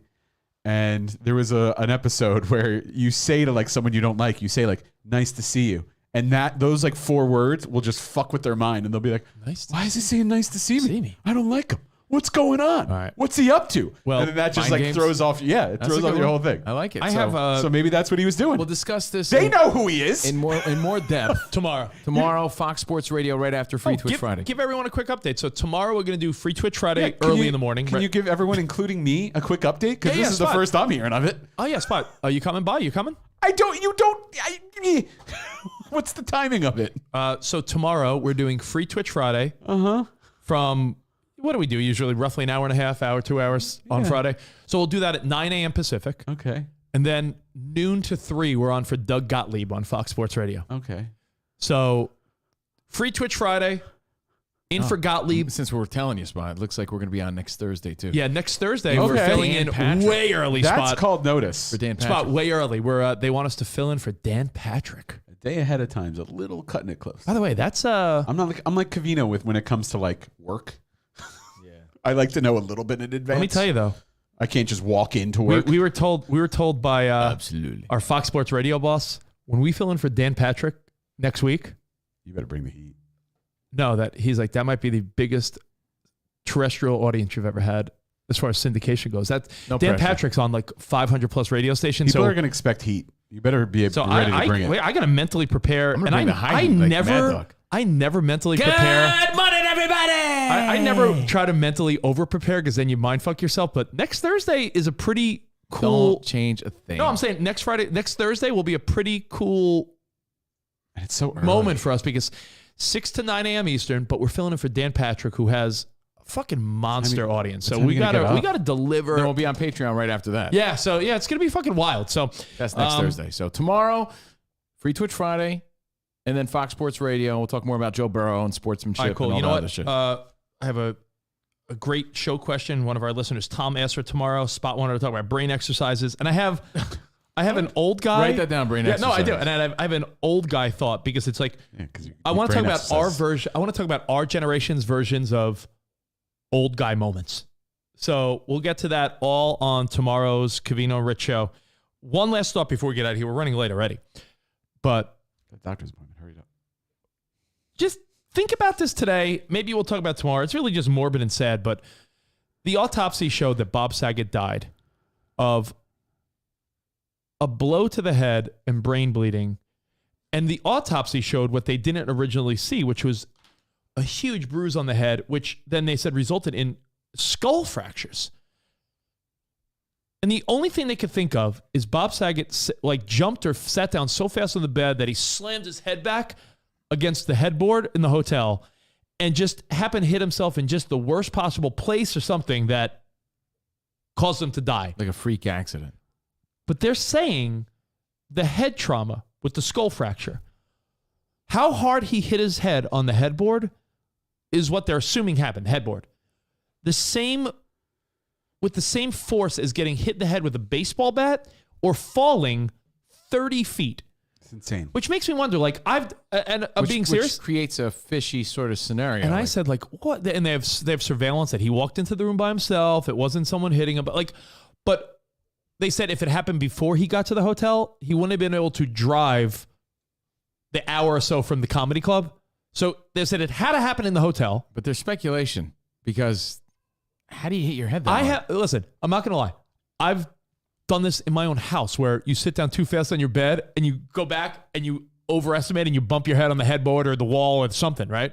But with the force of dying? Yeah. We've all done it. You've all laid in your bed a little too quick and I hit my head. But hit your head like, oh, that hurt. Now back to watching TV. Hit your head, will you die? Well, I mean, dude, it's definitely fishy. I hate to say that. It obviously wasn't immediate. Isn't his family suing something the for some hotel? reason now? Yeah, but you know, like I even saw the story, the comparison to Natasha Richardson, where you have an accident, you think nothing of it, you dismiss it because you're okay in the moment, but you don't realize the damage that was done, and especially with the brain, blood, dude, pressure, it's all that stuff super- can just, and by the time you realize it, it's too late. I mean, I don't even. It doesn't make any sense to me because like I said, we've all horsed around. You've been goofing around. You sit in your bed. Like I've done this with my kids, where like Emmy or Ben's jumping, I get in the bed real fast and I lean back, and Emmy doesn't have a headboard. She just has a little thing. So it's like I've been like, loves horsing around. Yeah, you hit your head. Horsing around. I'm always horsing around. Horsing around. Anyway, that's it. The end. Right, Mike Durband. Horsing around. Let's call it a day, and we'll see you tomorrow. Hey, but protect just something to yourself think at all about. times. Yeah. Protect yourself at all times. Thank you guys for hanging out with us. Free Twitch Friday tomorrow. Tell your friends, a free show. Yeah, why not? We'll see you then. Arrivederci, baby. See you in the promised land. Goodbye. Goodbye, guys.